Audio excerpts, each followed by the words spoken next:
Chapter 377. The flying artifact broke through the sky and flew towards the East Sea. Only 7 of the 8 people were left. Their faces were gloomy and looked out of place with the white clouds outside. "Big brother, those people are still following us. Let me go and kill them." Old 7 looked at the 3 flying artifacts and said angrily. When they came from the East Sea, the people from the Cultivation Alliance immediately followed them. Now that they returned, they were still following them. It seemed that they would not stop monitoring them until they returned to the East Sea. Now is not the time to provoke conflict. The cultivators of the various countries are gathering people. After a large number of people arrive, we will settle the score with them. Second brother's death must be avenged. Man whose face was pale.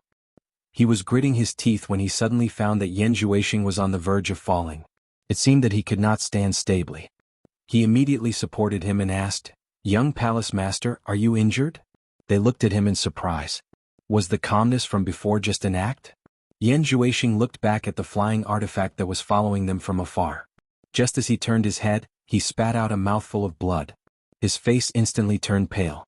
What made Man Hu and the others shocked was that when the blood Yan Juexing spat out fell on the bottom of the flying artifact, it actually emitted black smoke and quickly dried up into a scab. "Were you injured by the saber?" Man Hu asked. "My demonic body seems to be able to restrain that saber. However, my demonic body has just formed and is not stable yet. When I was defending, I was accidentally invaded by the fire poison. Fortunately, the demonic body suppressed the fire poison and did not spread." Yan Juexing's face was pale as he said, "After going back, I will speed up the cultivation of the demonic book. I must get those 2 sabers." After half a day, they successfully returned to the Everlasting Island. Yan Juexing did not say much and directly flew into the depths of the mountains on the island. The senior and junior brothers looked at each other in the sky. They knew that he went to cultivate the demonic technique. Man Hu and the others thought of the shocking technique in the demonic book and felt a chill in their hearts. Old Third, who had been silent all this time, asked, "Big brother, this demonic book is a treasure that Master has kept for many years. Why did you say that you accidentally found it in the inner palace? Also, although Master told us to look for people who can build a devil body, why did you give the devil book to him to cultivate? If Master investigates this matter, I'm afraid." Man Hu looked at his junior brothers and revealed a satisfied smile. These junior brothers clearly knew that what he did was inappropriate, but they didn't say anything. This trust was very precious.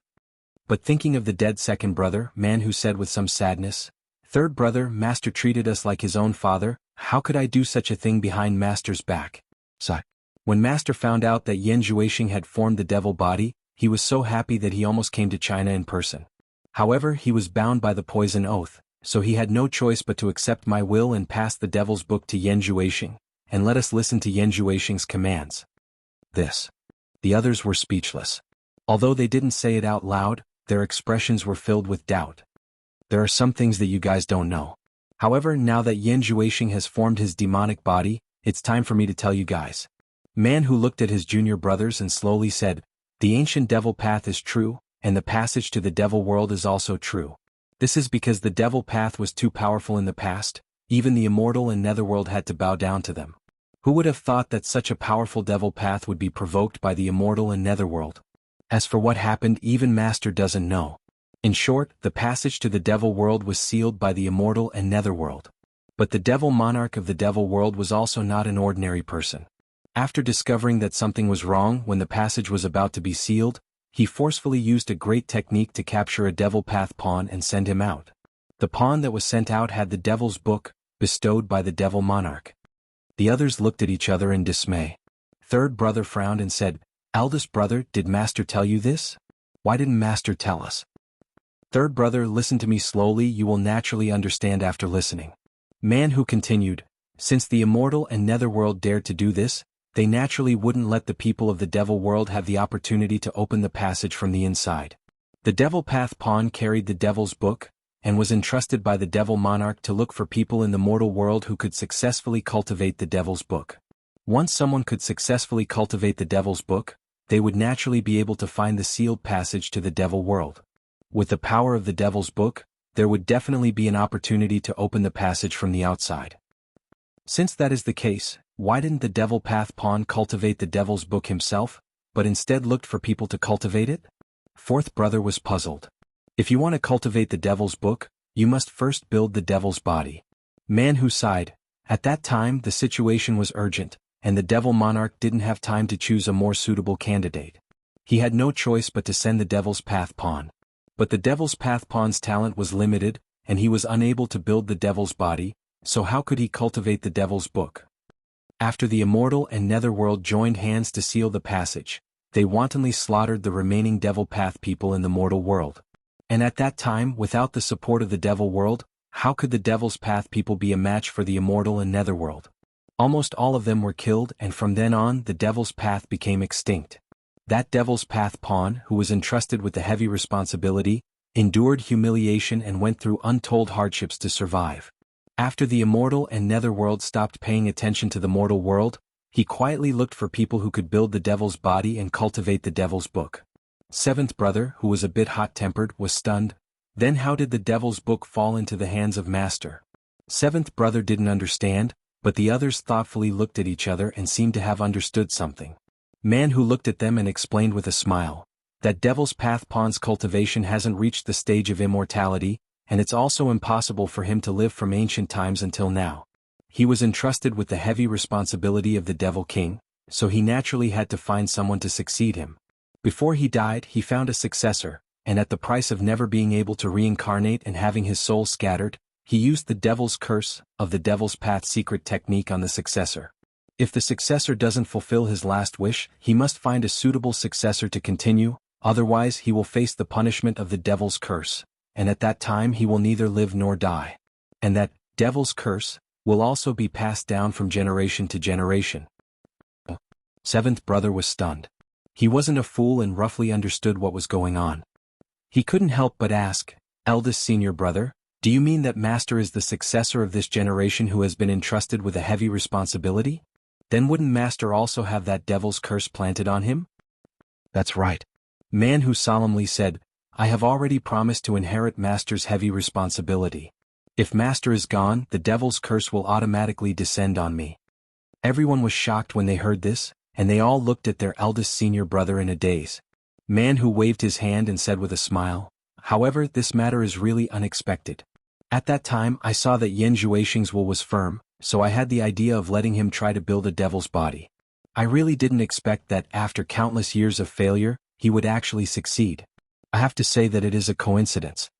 Since it has been successful, then is the devil's curse on Master already broken?" Fifth brother asked.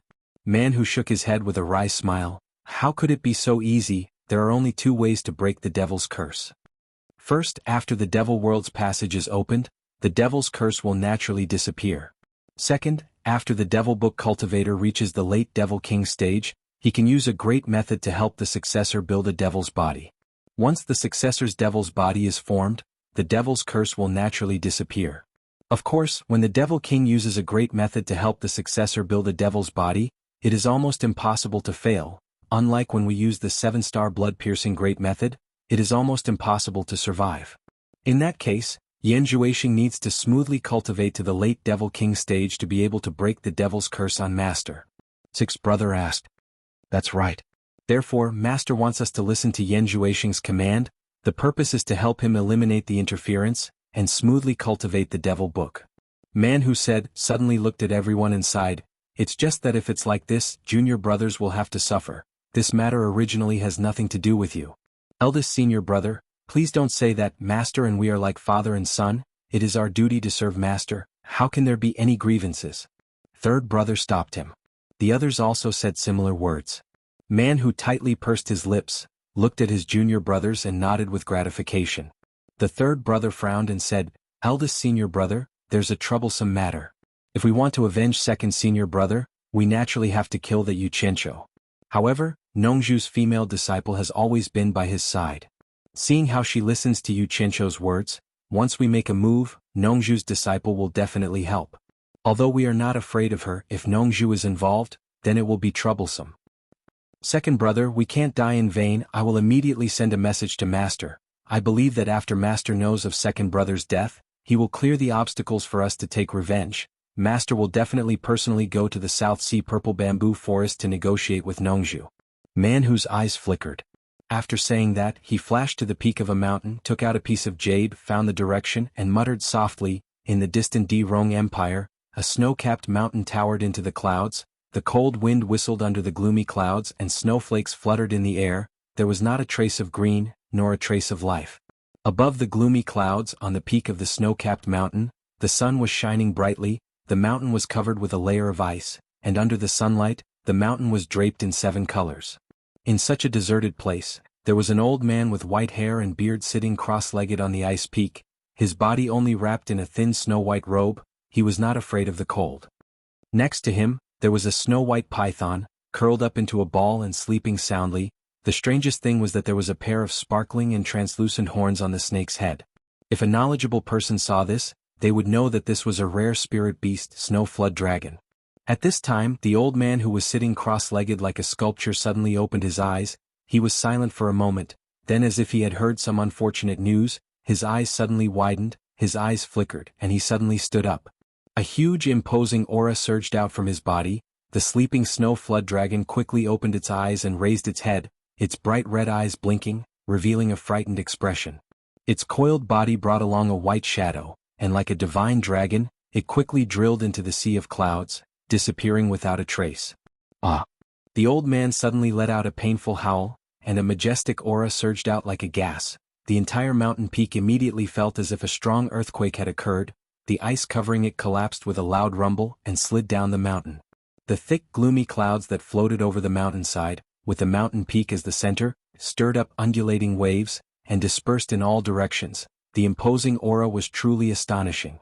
The old man suddenly swung his arms, and his whole body rapidly broke through the sky, bringing with it a sharp whistle of friction with the air, and disappeared into the distant sky in the blink of an eye.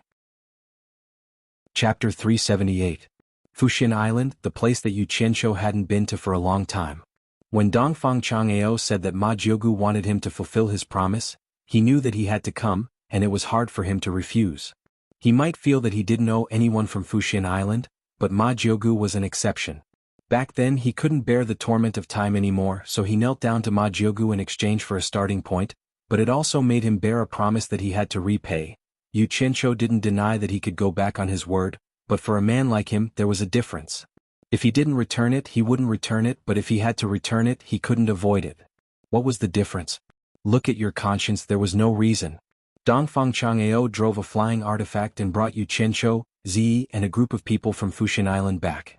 On the way, Osihai was still panting with anger, but Yu Qianqiu was too lazy to pay attention to him. This kind of guy was used to being flattered at home and he lacked stimulation. Ziyi silently stayed by Yu Qianqiu's side. She discovered that Yu Qianqiu's expression was somewhat absent-minded.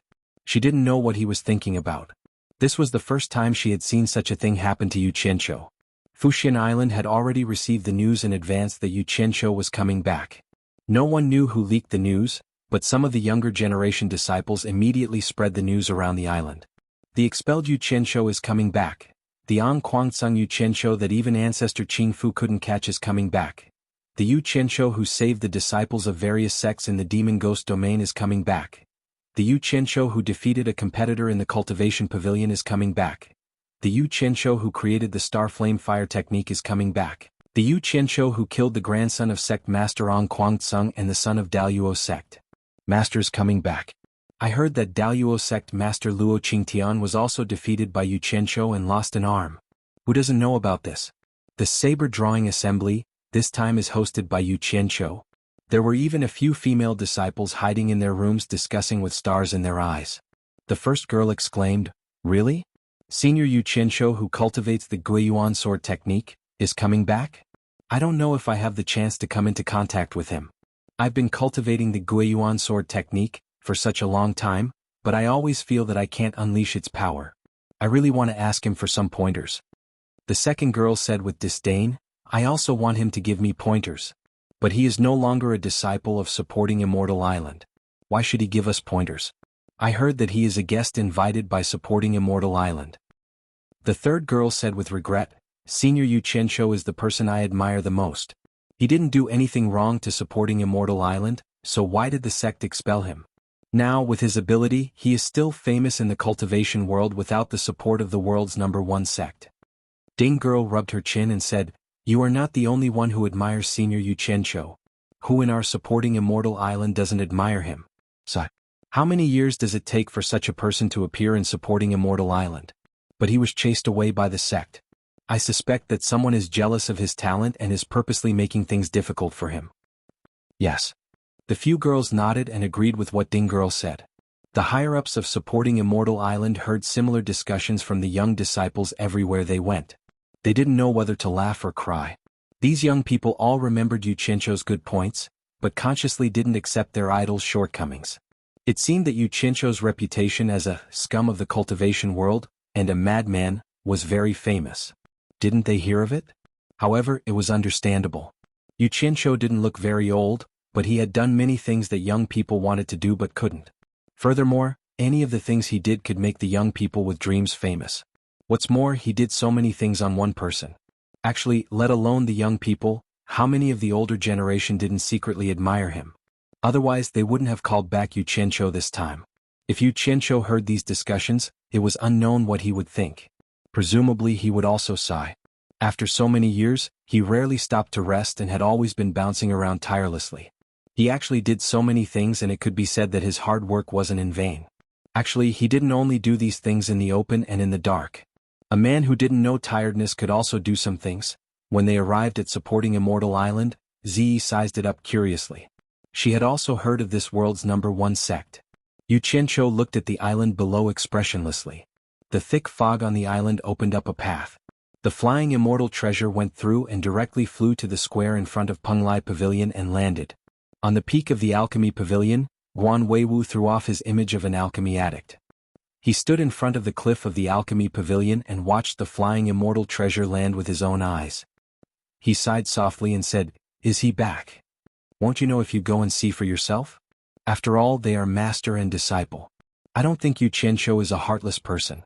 Yang Qian, who was standing beside him, laughed. Yang Qian also didn't expect that the kid who liked to wander around in the past would actually make such a big name in the cultivation world. You really can't judge a book by its cover. Sigh. He can't blame others. I, as his master, have never given him anything or taught him anything.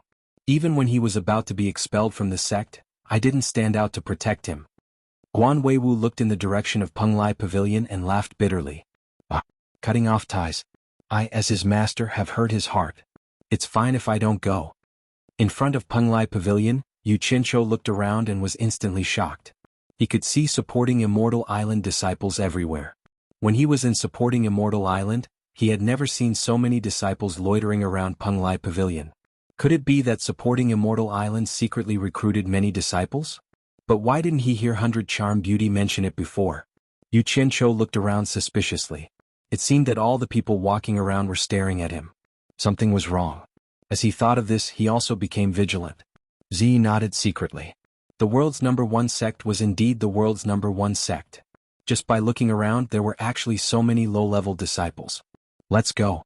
The sect leader and the others are waiting for you in Penglai Pavilion. Dongfang Chang'ao said as he put away his flying immortal treasure. Sihai had already gone in without saying a word. Is Anjiu here too? Yu Qianzhou asked.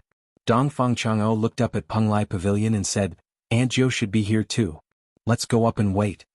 Yu Qianzhou also looked up and said with an expressionless face, How would I dare to trouble Anjiu? I'd better go to Mulberry Garden and pay my respects to her personally.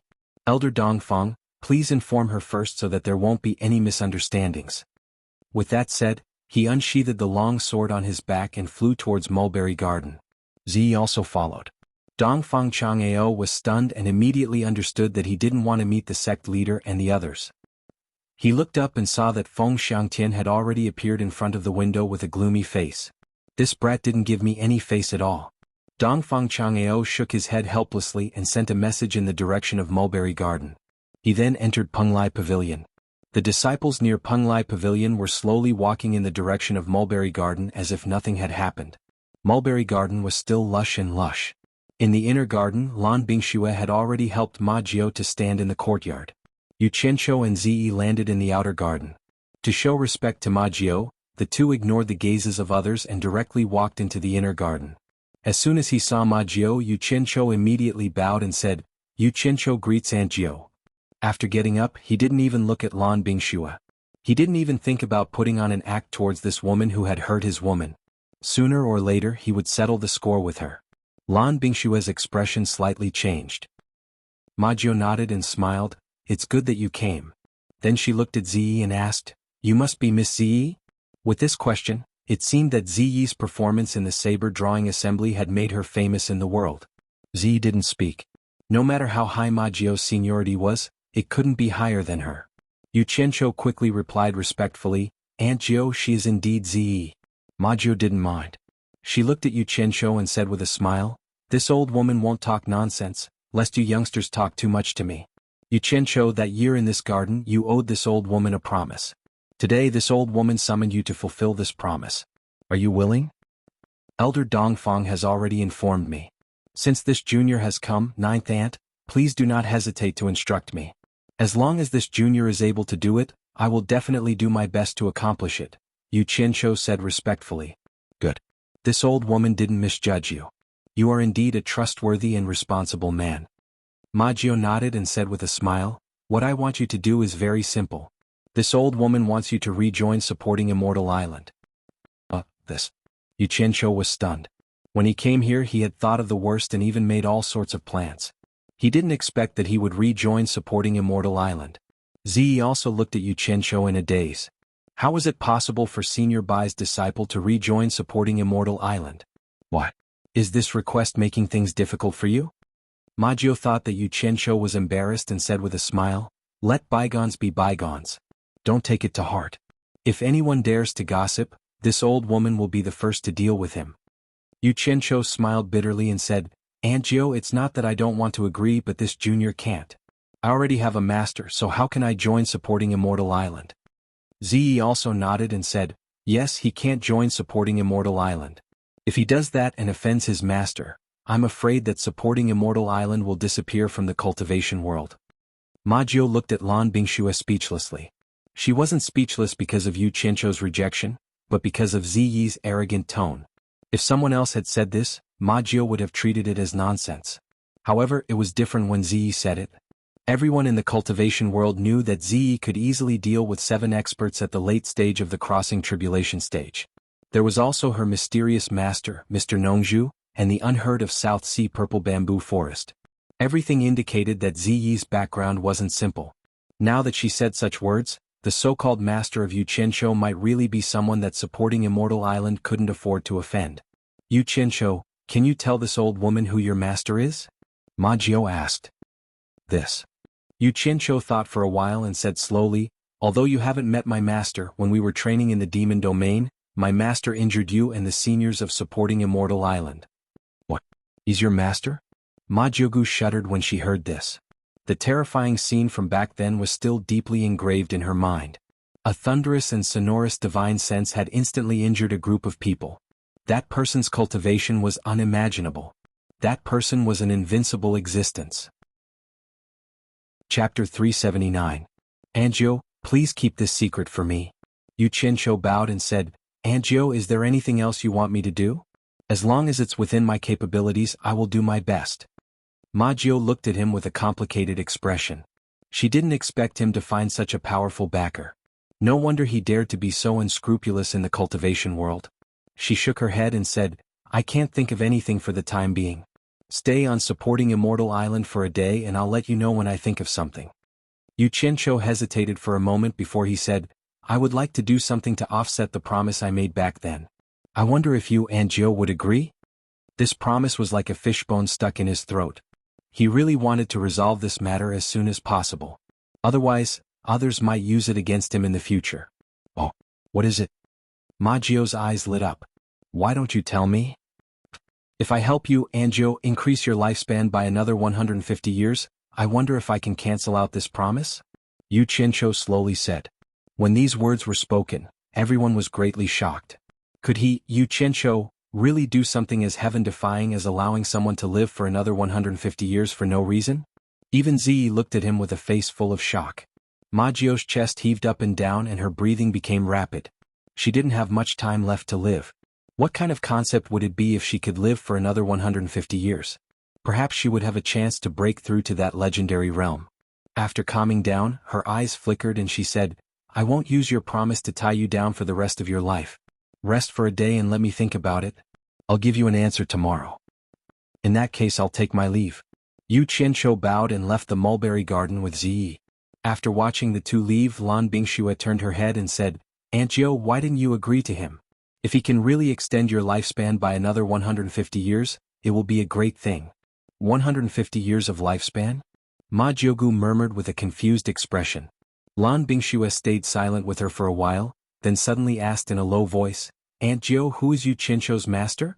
When she was supporting Ma Jiugu just now, when Yu Qianqiu mentioned the origin of his master, Ma Jiugu's body trembled. She could clearly feel it. She really wanted to know who could make Ma Jiugu so shocked. "I've fought him, but I've never met him." Ma Jiugu gave a simple reply.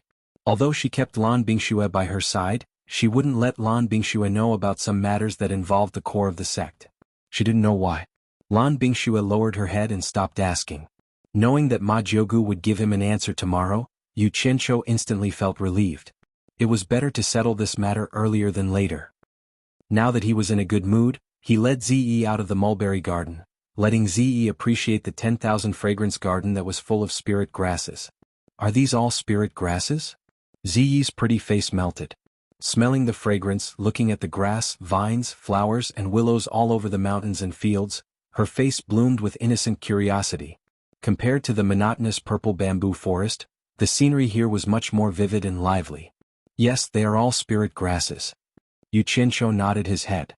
In his heart he thought, this is nothing. If there is a chance, I will let you go to my territory and see what is called the most complete variety of spirit grasses. Now that he was in the 10,000 fragrance garden, he naturally had to go to the main hall, where his woman was. At the entrance of the main hall, Fernan and Furong had been waiting for a long time. There was no one around, so it seemed that they had been asked to leave. The expressionless former came back from Penglai Pavilion. He was originally with the head and the others, but who knew that Yu Qianqiu did not give face to the head of the #1 sect in the world and went directly to see Ma Jiugu. Fernan had to go back to the 10,000 fragrance garden to wait for Yu Qianqiu. He had already decided in his heart that if Yu Qianqiu did not come to the 10,000 fragrance garden to see him after he came to the mulberry garden, he would carefully consider the relationship between this guy and his daughter. Furong's face was full of joy.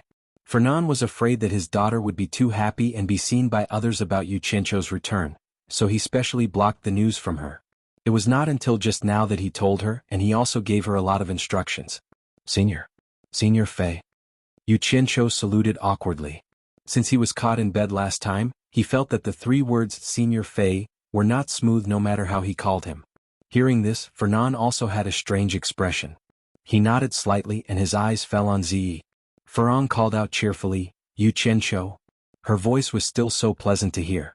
Yu Qianqiu smiled at her. In public it was not good to show too much affection. "Come in and talk." After Fernan finished speaking, he was just about to turn around, but his body stopped, and he looked at the outside of Myriad Fragrance Garden with a twitching expression. Several people also looked over and Yu Qianqiu was also stunned. He saw that in the forest outside Myriad Fragrance Garden, there were flying swords flying everywhere, and there were probably no less than thousands of them. Damn. What are they doing? Yu Qianqiu looked at Fernan suspiciously. Fernan said in a deep voice, "You will know when you go out and take a look." He naturally had to listen to his future father-in-law's words. Yu Qianqiu immediately turned around and walked out of Myriad Fragrance Garden, and Ziyi followed him. He wouldn't know if he didn't look, but he was shocked when he saw that there were probably no less than 400 to 500 people, and all of them were controlling the swords. Some were controlling 2 or 3 swords, and some were controlling more than 10 swords at the same time. No wonder there were so many flying swords flying everywhere. Yu Qianqiu said blankly, "Guiyuan sword technique? Since when did this place become a training ground? Since when did Guiyuan sword technique become popular on Fuxin Island?" As soon as Yu Qianqiu appeared, the flying swords flying everywhere were all collected, and hundreds of excited eyes stared at him. Someone took the lead and shouted, "Greetings, Senior Yu Qianqiu." Then it was a mess and cheers came one after another. Everyone gathered around as well. Fernan, who was in front of the main hall, shook his head and smiled bitterly, but Furong's face was full of pride for her man. "You all know me?" Yu Qianqiu pointed at himself and asked in shock. He thought to himself, "Why don't I know any of you?" Everyone shook their heads and nodded, and their eyes were burning. This is the legendary idol. Yu Qianqiu was confused and he looked at Purple Dress, but it seemed like Purple Dress also didn't understand why these people shook their heads and nodded. At this moment, a disciple plucked up his courage and came over to greet. We are the younger generation disciples of Fuxian Island, and we have long heard of Senior's great name. I heard that Senior is cultivating Guiyuan sword technique, and we are the same, but it is difficult for us to unleash the power of Senior, so we specially rushed over to meet Senior, hoping that Senior can give us pointers. Vance. Yu Qianqiu looked at everyone's burning eyes, and two words suddenly popped up in his head. Looking at these people again, some were hugging a few swords and some were hugging a large pile of swords. This Guiyuan sword technique is really hard to cultivate, and even their weapons are a lot more than others. It was obvious that these were some low-level disciples, and they didn't even have the money to buy storage bags. Speaking of storage bags, Tan family, one of the 4 major families, made them. Last time they ruthlessly took a large pile from Tan family head. Yu Qianqiu coughed, cleared his throat and said loudly, I also didn't expect that there are so many people cultivating Guiyuan sword technique like me, and I came in a hurry so I didn't prepare any greeting gifts for you. How about this? He took out 2 storage bags from his storage bag, pointed at 2 people in front of him, smiled and waved, come here. The 2 disciples who were pointed at suddenly became excited, and with a pile of swords in their hands, they excitedly walked in front of their idol and bowed, Senior. No need to be so polite, no need to be so polite. Yu Qianqiu waved his hand and smiled amiably. In these 2 storage bags, one contains spirit stones and the other contains storage bags. You 2 distribute the things inside. As long as someone is present, each person will get 10 pieces of upper-grade spirit stones, and 1 storage bag. Go. With that said, he handed over the 2 storage bags. Wow. Hundreds of people immediately became excited, so excited. Since when did they get 10 pieces of upper-grade spirit stones? Not even 1 piece. Moreover, each person was given a storage bag, which was exactly what they needed. No wonder he was the legendary Senior Yu. This generosity, this amiable attitude that didn't put on airs, ordinary people couldn't be compared to him. The 2 disciples quickly put the swords in their hands on the ground, took the storage bags with both hands and bowed, thank you, Senior. Then they turned around and distributed the bags. Hundreds of people expressed their gratitude in unison, attracting the attention of those with high cultivation on supporting Immortals Island. When the 2 disciples' divine senses entered the storage bags, they were shocked. So many spirit stones, so many storage bags. Both of them looked back at Yu Qianqiu at the same time. There was a beautiful lady beside him. No wonder he was the legendary Senior Yu. Yu Qianqiu smiled and said, quickly distribute the bags. The 2 disciples immediately got busy. They distributed the storage bags one by one, 10 pieces of upper-grade spirit stones. The disciples who got the items were also aware. They excitedly put the flying swords and spirit stones into the storage bags, then stood at the side to prevent the repeated distribution. After all, there were still some big sex teachings inside. When Yu Qianqiu saw the disciples who got the items were happy, he was also happy. A few hundred people, 10 spirit stones for each person is only a few thousand pieces. A few thousand pieces of upper-grade spirit stones and hundreds of storage bags can buy the hearts of a few hundred people. Even if he was short of money, he can't be stingy, no matter whether the hearts of the people he bought will be useful in the future. It is definitely worth it. Ziyi saw that Yu Qianqiu was actually distributing the spirit stones. She was worried. She couldn't understand why he did this. It is not easy to earn some money. The liveliness outside made Furong also excited. She wanted to come out and share with Yu Qianqiu, but when she remembered her father's instructions, she was afraid that it will have a bad influence on Yu Qianqiu. She still held back. But Ferdinand's face turned ashen. This kid is too arrogant. He actually openly bought the hearts of the people in Fuxian Island. He doesn't know what low-key is. The spirit stones and storage bags were distributed very quickly. The 2 disciples sent the rest back.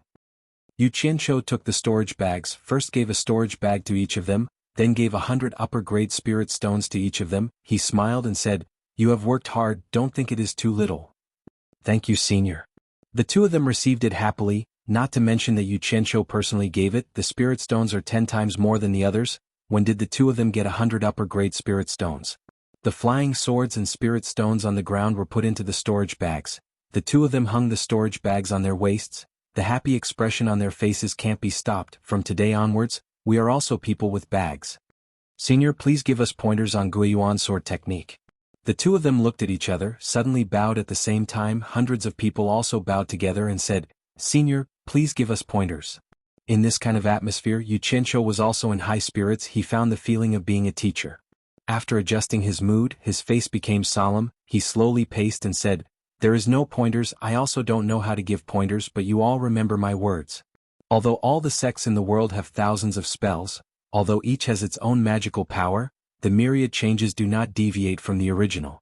The sea of spells is boundless, but there is a path in the spells. Hard work is the path. Only through suffering can one become superior. The lack of talent can be made up for by hard work.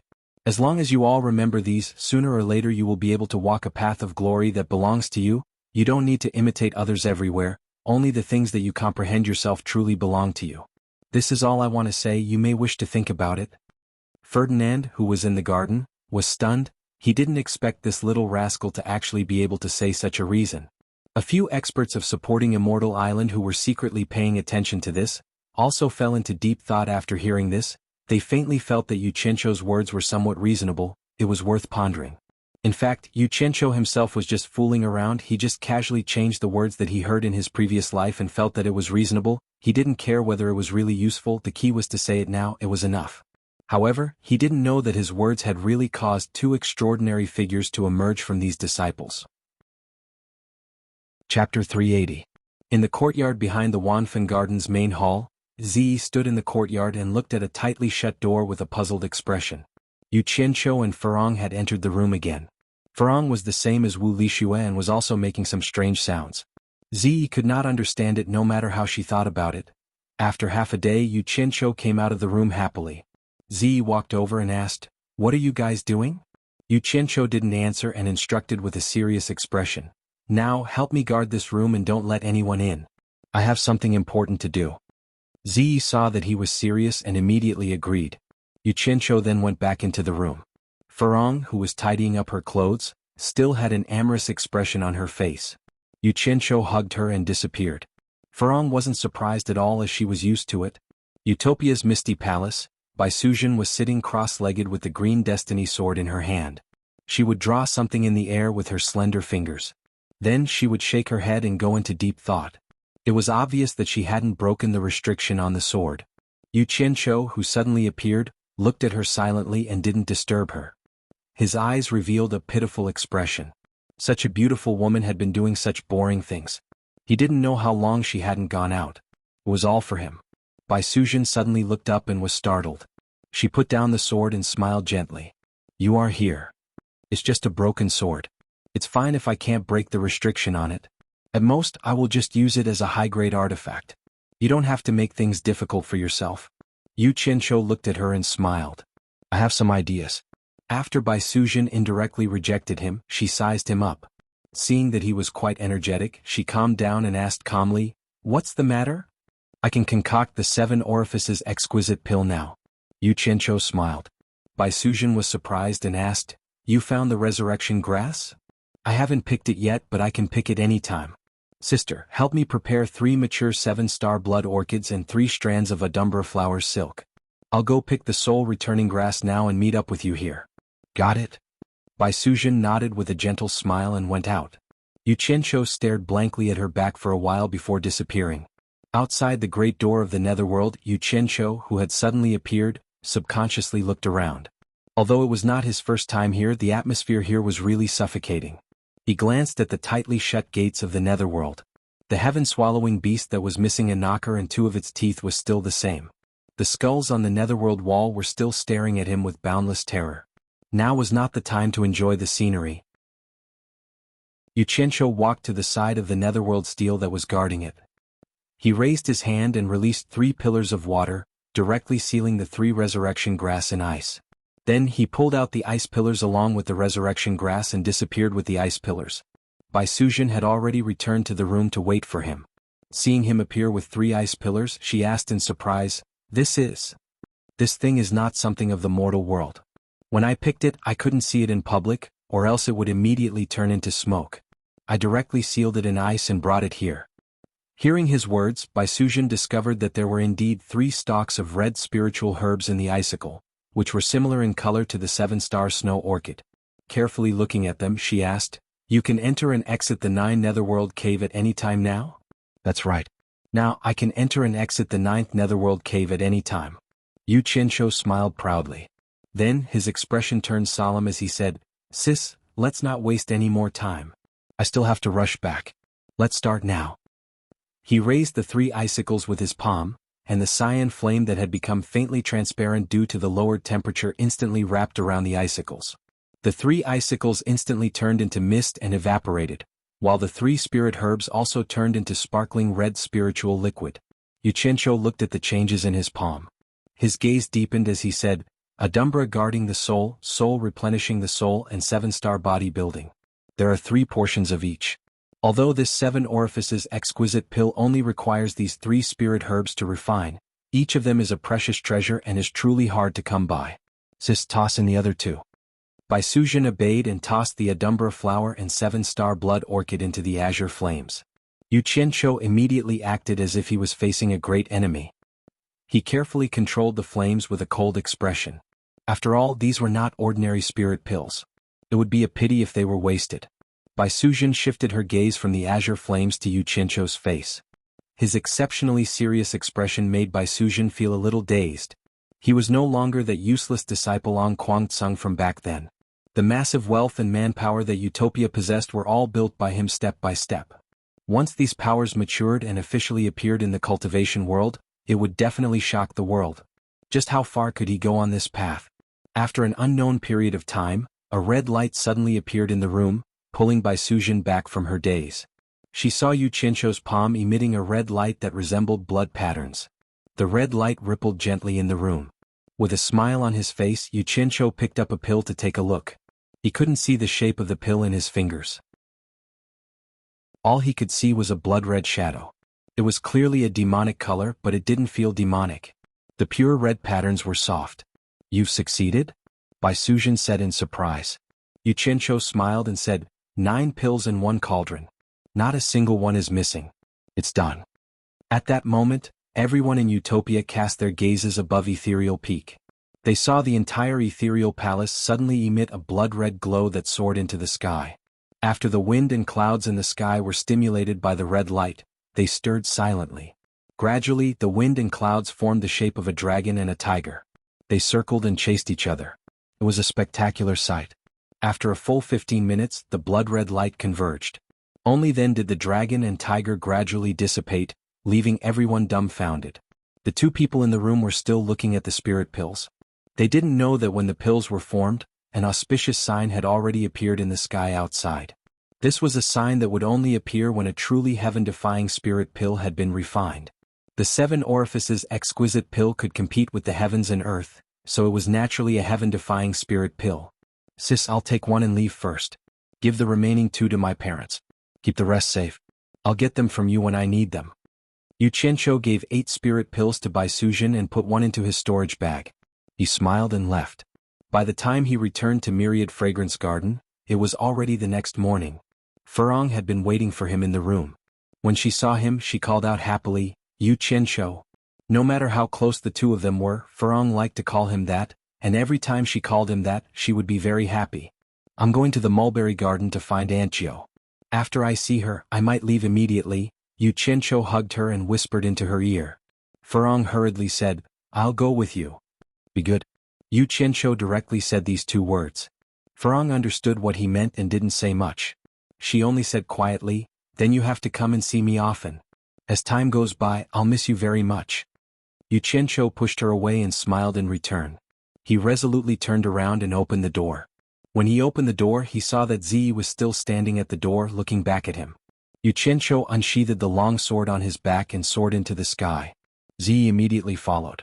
Furong ran out of the room and blankly stared at the 2 figures flying away. In the mulberry garden they faced each other again. Yuchencho stepped forward and bowed to Majio, asking, Aunt Jo, have you made up your mind? Majio gently pushed away Lan Bingxue, who was supporting her, and walked to Yuchencho with the help of her walking stick. She looked at him and asked, Yuchencho, this old woman will entrust you with a task that is within your ability. However, this task may take a long time. Can you promise me? Yuchencho was slightly stunned. From what she said, it seemed that she didn't want to live for another 150 years. Could it be that there was something that she could do in exchange for prolonging her life? He couldn't help but ask, Aunt Jo, do you have something else you want me to do? Majio shook her head and said, Answer me first. If it is within your ability, can you guarantee that no matter how much energy and time you spend, you can fulfill your promise to this old woman? This junior will naturally do it if it's within my ability, replied Yu Qianqiu respectfully. Good. Ma Jiao's old eyes suddenly lit up and she slowly said, I want you to promise me that no matter what happens in the future, this old woman will entrust the safety of Yan Zixia and her daughter to you. You must do your best to protect them and not let anyone harm them unless you, Yu Qianqiu, are no longer in this world. Can you do it? Yu Qianqiu didn't expect such a request. He frowned and said, Forgive this junior for speaking bluntly, but this junior will think of a way to prolong Senior's life by 150 years. With Senior on supporting Immortal Island, won't you be able to protect them better than this junior? He just wanted to solve this problem once and for all and didn't want to create another burden.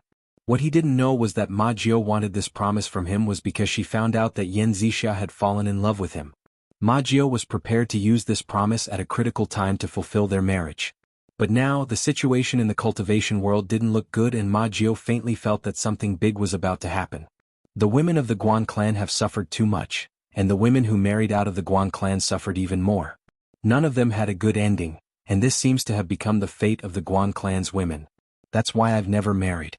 Back then, I was the one who supported the marriage between Yan Bugui and Bai Hua. My goal was to prevent the men from the Guan family from arranging her fate, so that she could escape the fate of dying a horrible death. But I was wrong. Yan Bugui has disappointed me too much. Since this old woman made a mistake, this old woman has to bear the consequences. But no one knows what will happen in the future, and I'm afraid that this old woman won't be able to protect them. Yu Qianqiu, this old woman believes that you can prolong this old woman's life by 150 years. But this old woman has lived long enough, so I'm willing to exchange my 150 years with you. Help me protect them and don't let anyone bully them. Ma Jiao slowly said. So that's how it is. Yu Qianqiu hesitated. To be honest, it wasn't a good thing to accept this task. It was definitely a troublesome matter. But the debt of the past must be repaid. He just didn't expect the interest to be so heavy. Yu Qianqiu took a deep breath and nodded with a sigh. This junior will agree to Senior's request. Chapter 381. Ma Jiaogu had always been nice to him. Seeing her so lonely, he almost gave her the 7 orifices exquisite pellet for free. But on second thought he had to pay the price for what he did, so Ma Jiaogu should do the same. The most important thing was not to let too many people know that he had such a pellet. Otherwise there would be big trouble. Thank you then. Ma Jiaogu nodded with a gratified expression. This is what I owe you, so I should return it. But Yu Qianqiu looked at Lan Bingxue and begged, Jiaogu, please help me keep my master's secret. Ma Jiaogu paused for a moment. This matter could be said to be of great importance. She was already prepared to tell Feng Xiangtian and the others about this after Yu Qianqiu left. She wanted them to pay attention to avoid unnecessary trouble. But she had just made a difficult request. It was a bit unreasonable for Lan Bingxue not to agree to such a small request. Ma Jiaogu also looked at Lan Bingxue and said to Yu Qianqiu, Don't worry. I won't tell anyone about your master. Thank you, Senior. I'll visit you again when I have the chance. I'm leaving now. Yu Qianqiu bowed. Are you leaving Fuxin Island now? Ma Jiaogu asked. Yes. I've promised 10,000 demons and Moon Sect. I'll go there. Yu Qianqiu replied. Moon Sect? Zhenghua. Ma Jiaogu was also surprised. Why would Moon Sect invite a man? She didn't say anything and pointed her demon slayer wand at the sky. A white light shot out. Yu Qianqiu knew that she was opening the island's great formation for him, so he bowed and said, Thank you, Senior. The sword on his back shot out and carried him into the sky. A purple shadow chased after him. The 2 people in the mulberry garden watched as the 2 of them disappeared into the sky. Ma Jiaogu suddenly sighed and said, The sky is high, the birds fly, the sea is wide, the fish leap. I heard that Yu Qianqiu said such words when he was expelled from the sect. Now it seems that the young man's words were true. Bingxue, can you think of that? Back then he was just a refinement stage disciple, but in just a dozen years he has already become famous in the cultivation world. He has become a VIP that all the major sects are scrambling to invite. His achievements are extraordinary. No matter how high his achievements are, he still has to be polite to you. Lan Bingxue smiled. Ma Jiaogu shook her head, turned around and murmured in the direction of Penglai Pavilion. Feng Xiangtian, who was in the middle of the discussion, suddenly quieted down and listened attentively. Then he frowned and remained silent. Ma Jiaogu told him that it was impossible for Yu Qianqiu to join supporting Immortal Island again. In the future, supporting Immortal Island should try not to provoke Yu Qianqiu. Supporting Immortal Island couldn't afford to offend the person behind him. A man and a woman were flying across the sea towards the mainland. Ziyi suddenly asked, Yu Qianqiu, you promised her to protect the mother and daughter. What about the task Senior Bai gave us? With the #1 sect in the world, the supporting Immortal Island, around, no one would dare to provoke the 100 Flowers Palace. We don't need to guard it every day. I will ask the 4 families to keep an eye on it. If anything happens, we can talk about it. Then Yu Qianqiu turned his head and smiled. Ziyi, when you go to the Moon Clan this time, remember to get the money they promised first. Otherwise it will be bad if they go back on their word. I know. When I see them I will ask them to pay first. If they dare to go back on their word, humph. Help me see if there is anything valuable in the Moon Clan that can pay off the debt.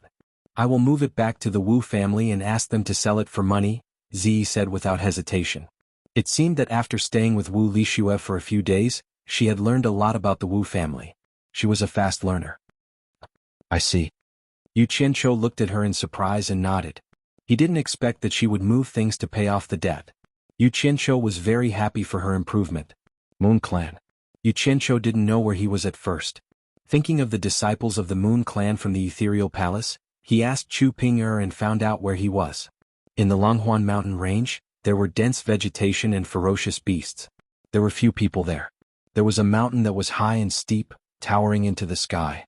Looking from afar, if one was on the mountain he would be able to reach for the stars. The Moon Clan was at the top of the mountain. Yu Qianqiu and Ziyi flew here late at night. After seeing the mountain they finally understood why it was called the Moon Clan. The mountain was so high that a bright moon seemed to be above their heads.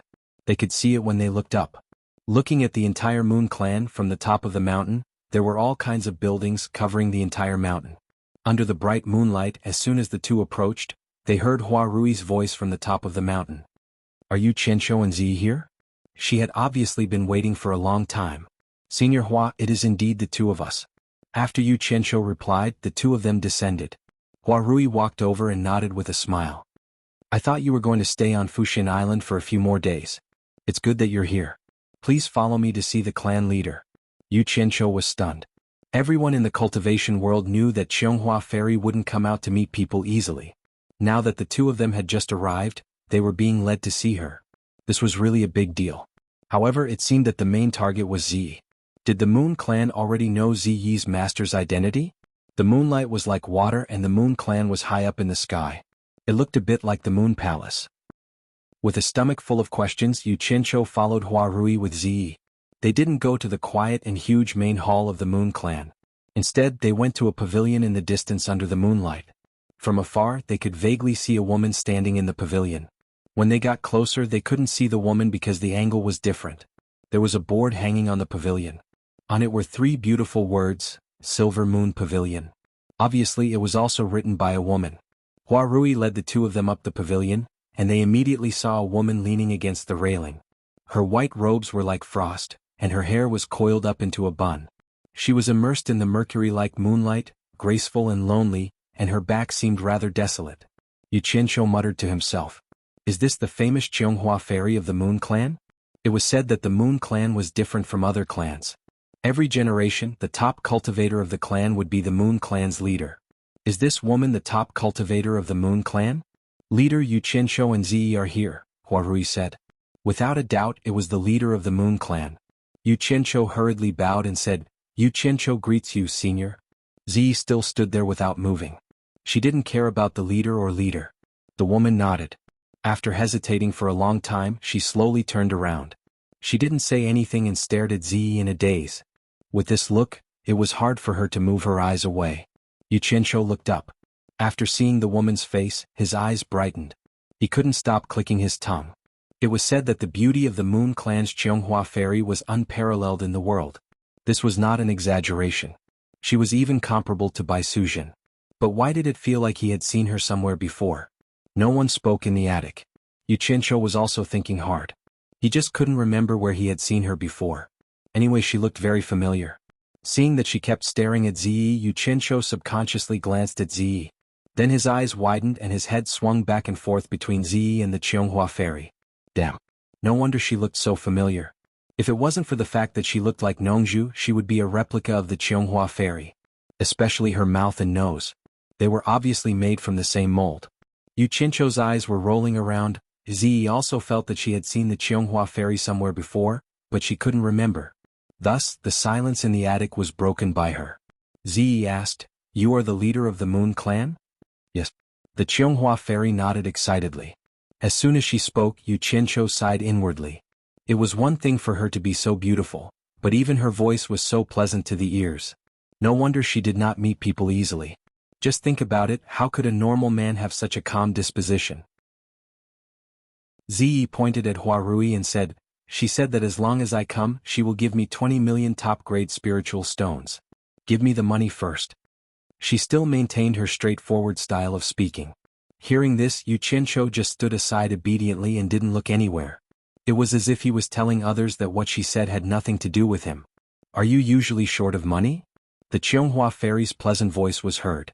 Her eyes were filled with concern. "I've always been short of money." Ziyi stretched out her hand and said, "Give me the money you promised first." "You've always been short of money?" Qianghua's voice was a little out of control. She looked at Ziyi up and down and bit her lip. Then she said in an agitated tone, "Where is your master?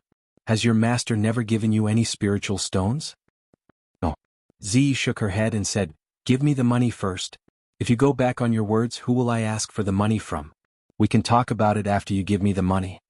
Hearing this, the Qianghua fairy's face instantly turned pale. She looked at Ziyi with extreme pity. Endless sadness and annoyance flowed in her eyes, as if she had done something wrong to Ziyi. She said in a trembling voice, "Rui, give her 20 million. No, give her 50 million. 50 million? Yu Qincho and Ziyi were stunned at the same time. Huarui sighed and shook her head. She took out a storage bag from her storage bag and gave it to Ziyi.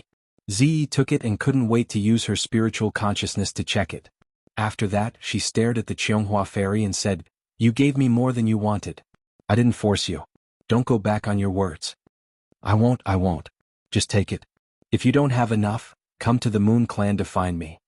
When the Qianghua fairy said this, her voice was a little choked.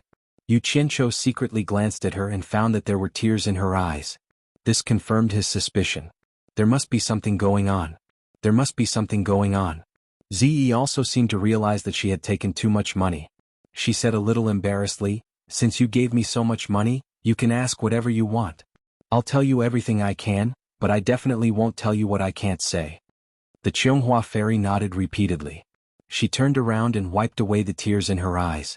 Then she turned back and asked, "I heard that your master is called Mr. Nongzhu. What's her real name?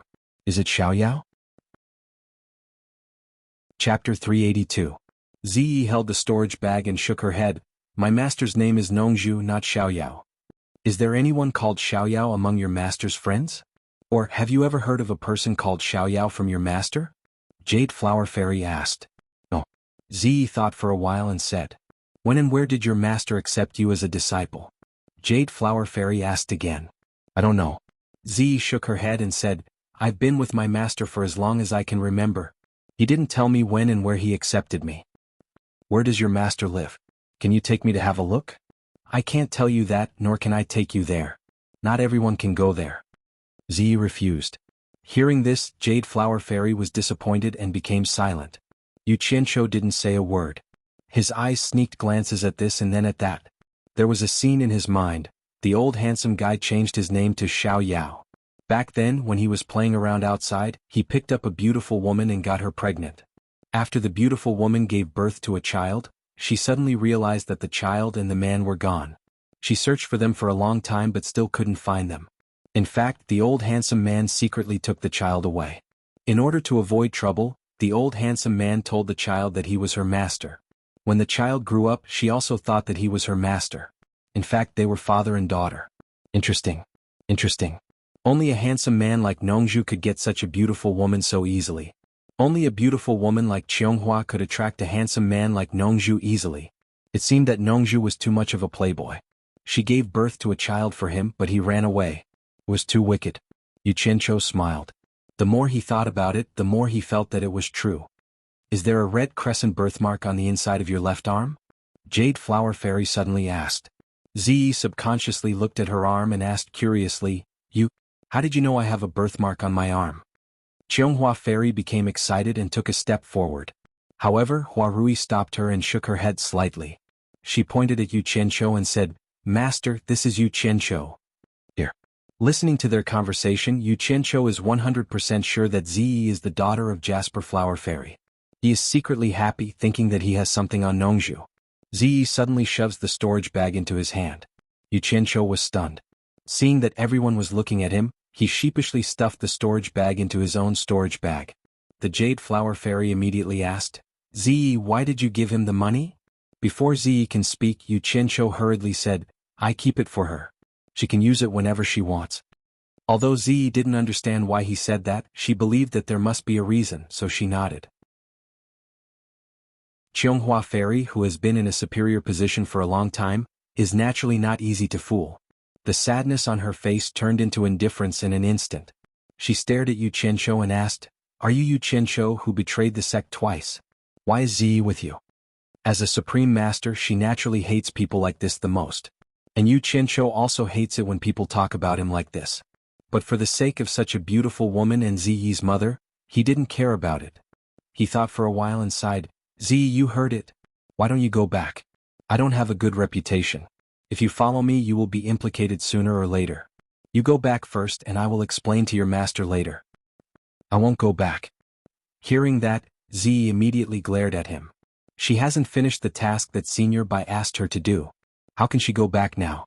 She stared at the Jade Flower Fairy and said, "Although you gave me more money, you did it voluntarily. It's none of your business who I'm with." The Jade Flower Fairy's beautiful face suddenly froze. She looked at Ziyi, who wanted to say something but stopped on second thought. She could scold anyone except Ziyi.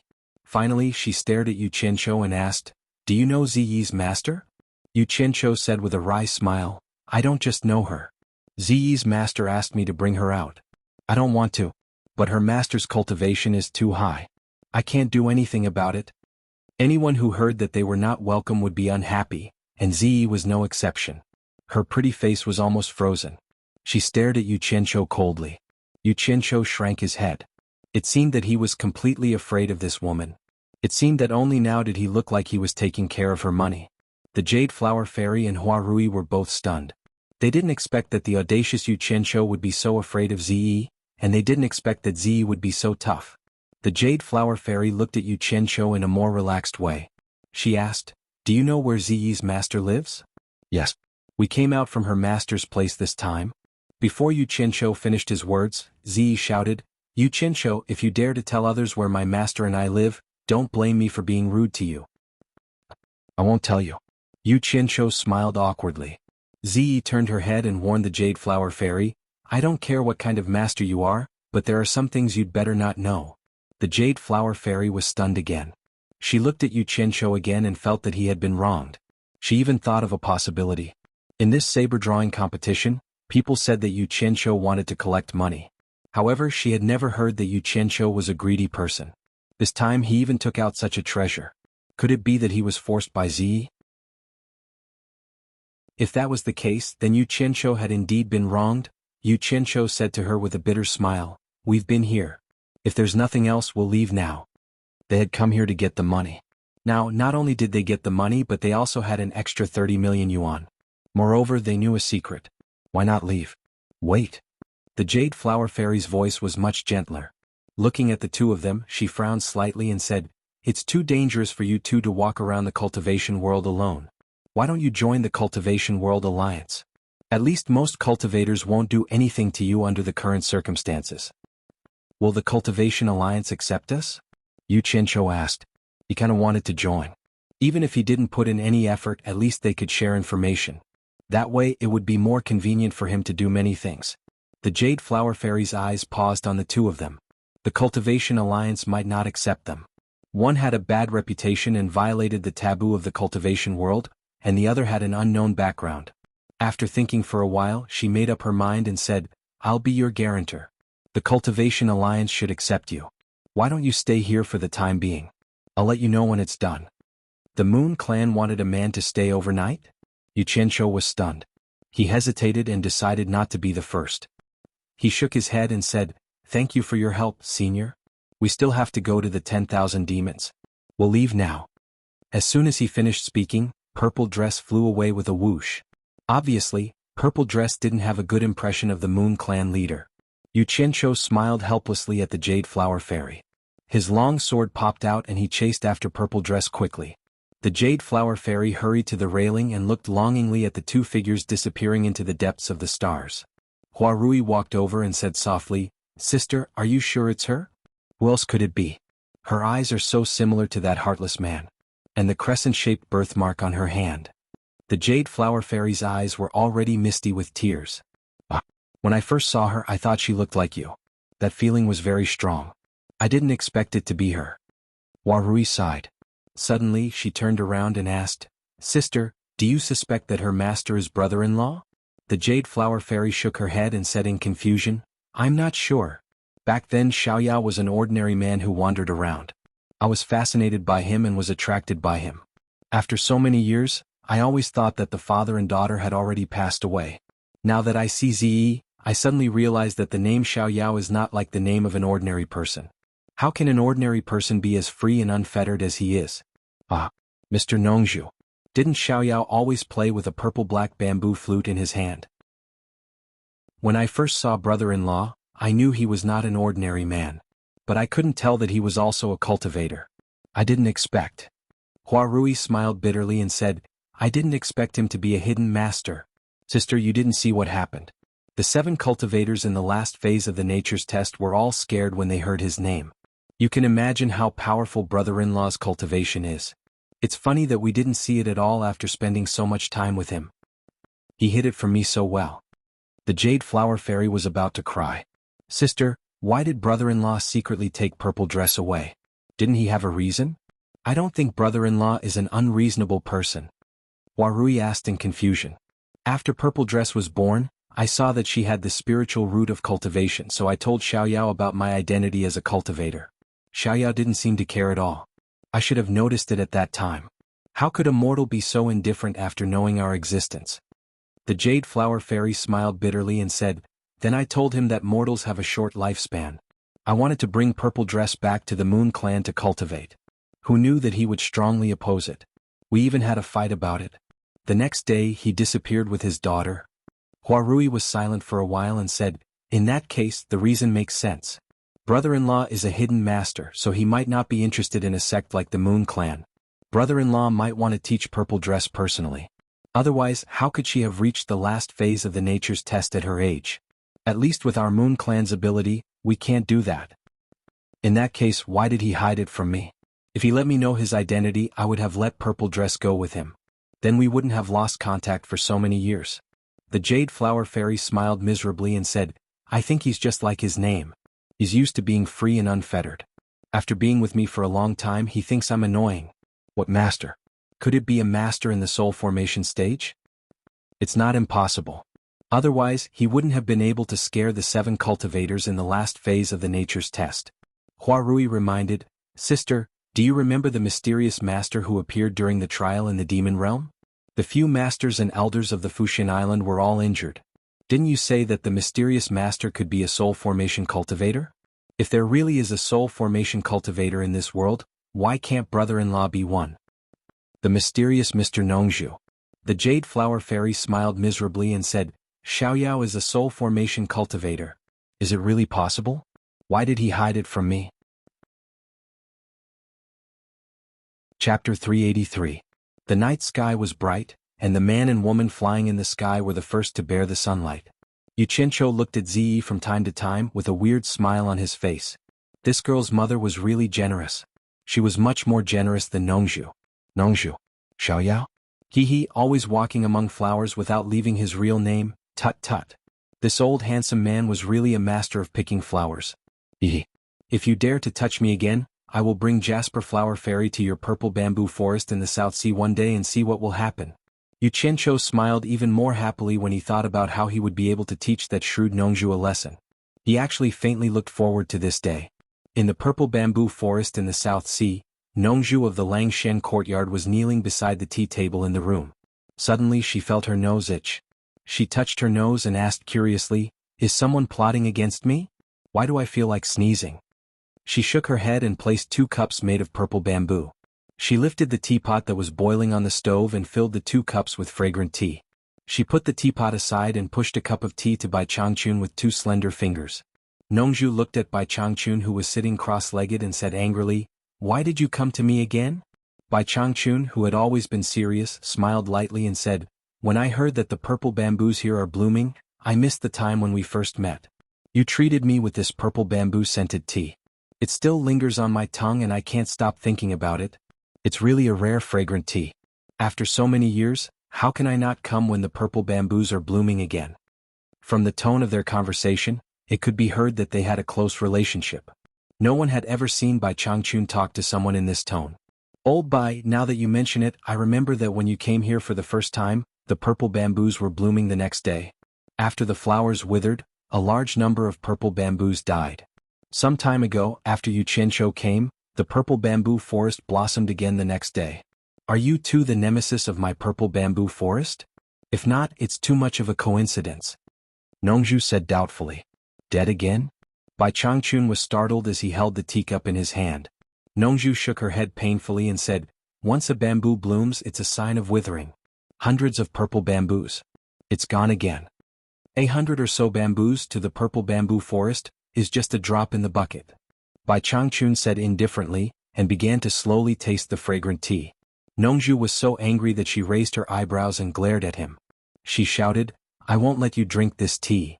Bai Changchun stretched out his hand and snatched the teacup from the other party's hand. Not minding it, he said indifferently, "I advise you not to disturb me while I'm drinking tea. Otherwise, I guarantee that you won't see a single bamboo in this southern sea purple bamboo forest ever again." This was a blatant threat. Rong Zhu stood up abruptly and scolded, "Bai Changchun, you're using the fact that your cultivation is higher than mine to threaten me." Bai Changchun suddenly sighed and said, "When I first met you, I drank purple bamboo flower tea once. This is the second time. The day the East Holy Land opens is not far away. I wonder if I will have a third chance in this lifetime." Nongju was startled. She looked at the teacup in her hand and said with a twitching expression, "You're using the soft approach when the hard approach doesn't work." Although she saw through his intention, she still sat down and put the teacup in front of Bai Changchun. She asked, "Do you really think that Yu Qianqiu can solve the current situation? You'll know after you try." Bai Changchun picked up the teacup and drank. "Try? This is such a big thing and you're just randomly sending a disciple to try?" Nongju immediately jumped up and pointed at him, scolding, "Bai Changchun, it turns out that what you said about stargazing at night is fake. If you want to try, let your apprentice have a try. Why do you have to involve my daughter? What are you planning? No, I have to call Ziyi back." "What's the hurry?"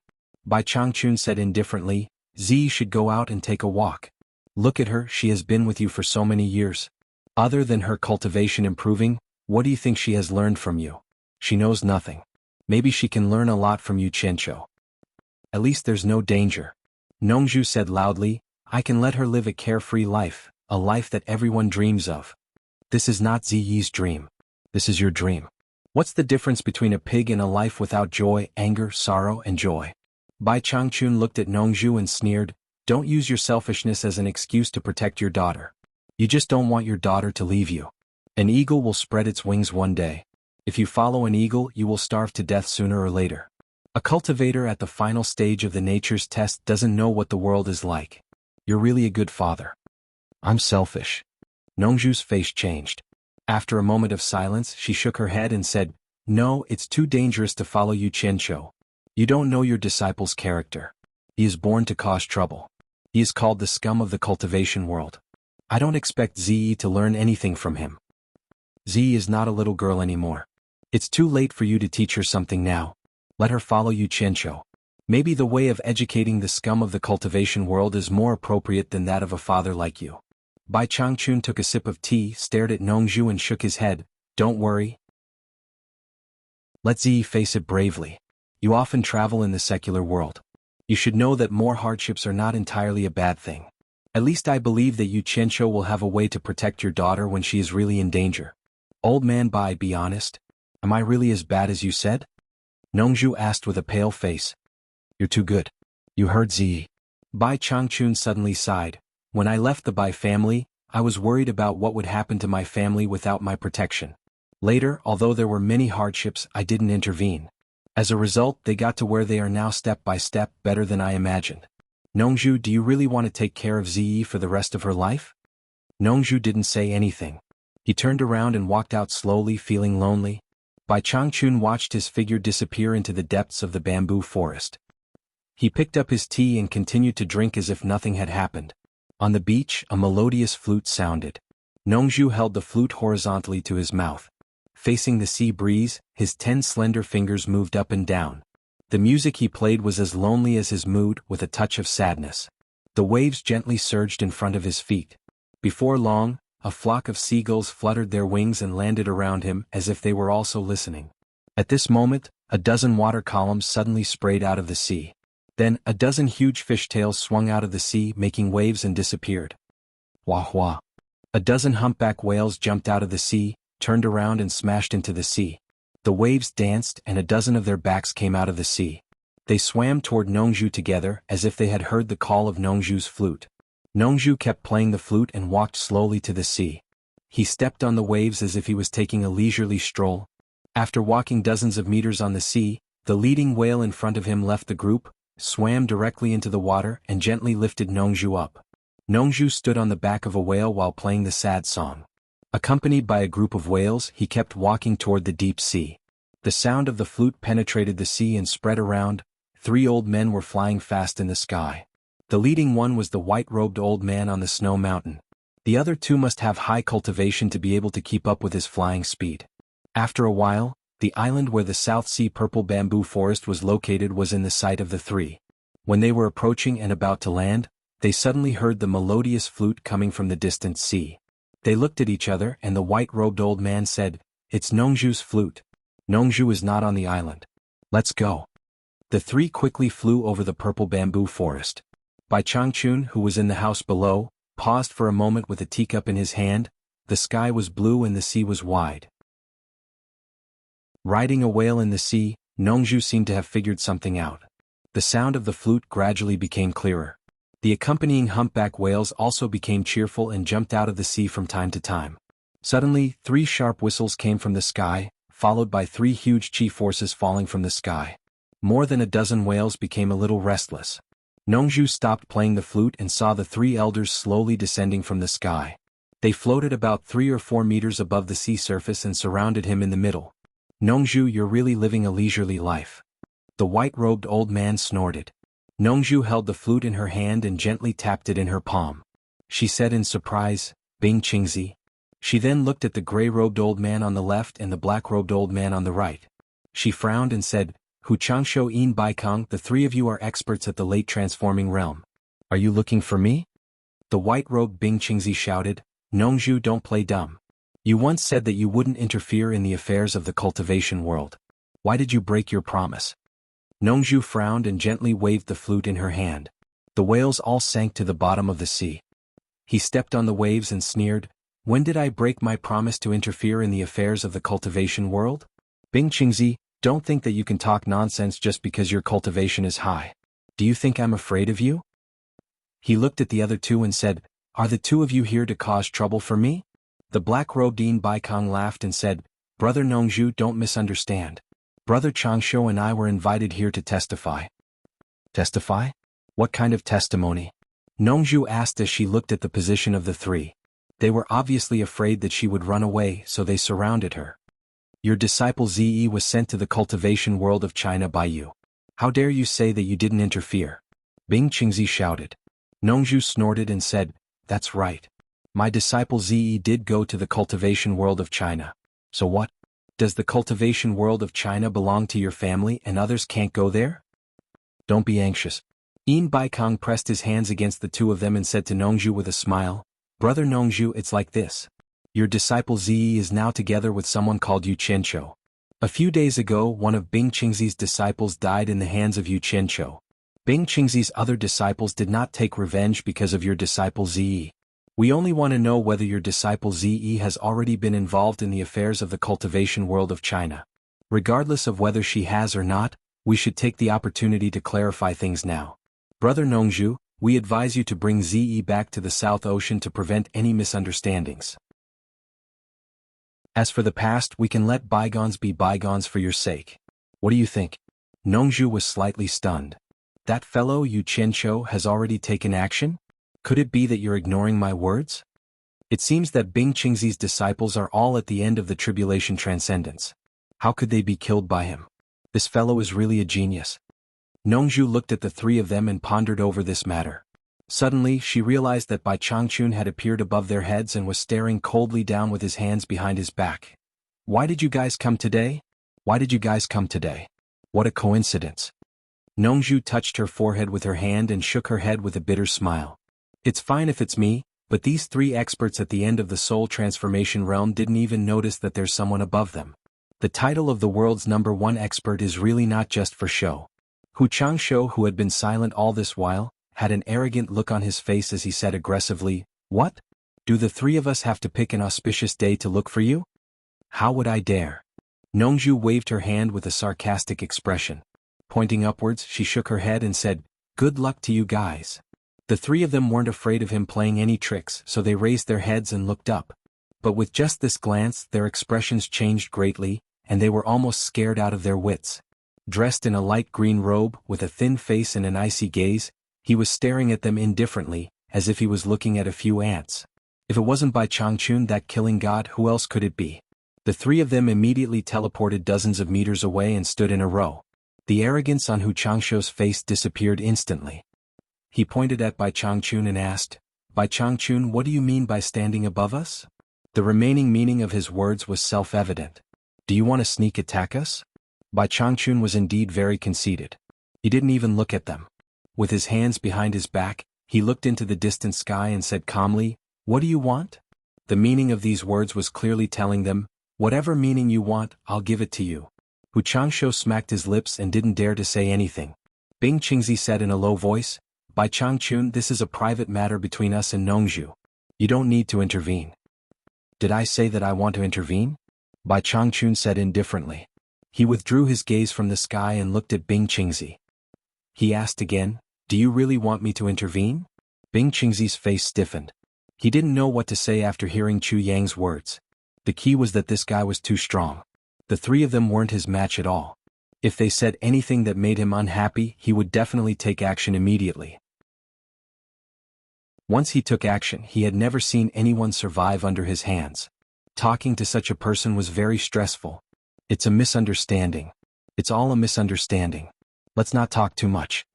Yin Baikong tried to persuade them. Finally, he smiled at Bai Changchun and said, "Old Bai, we have something to discuss with Nongzhu. Don't think too much. We don't mean anything else." "How do you know that I'm thinking too much?" Bai Changchun's gaze fell on him again. Yin Baikong's smiling face immediately squeezed together. He nodded repeatedly and said, "It's good that you're not thinking too much."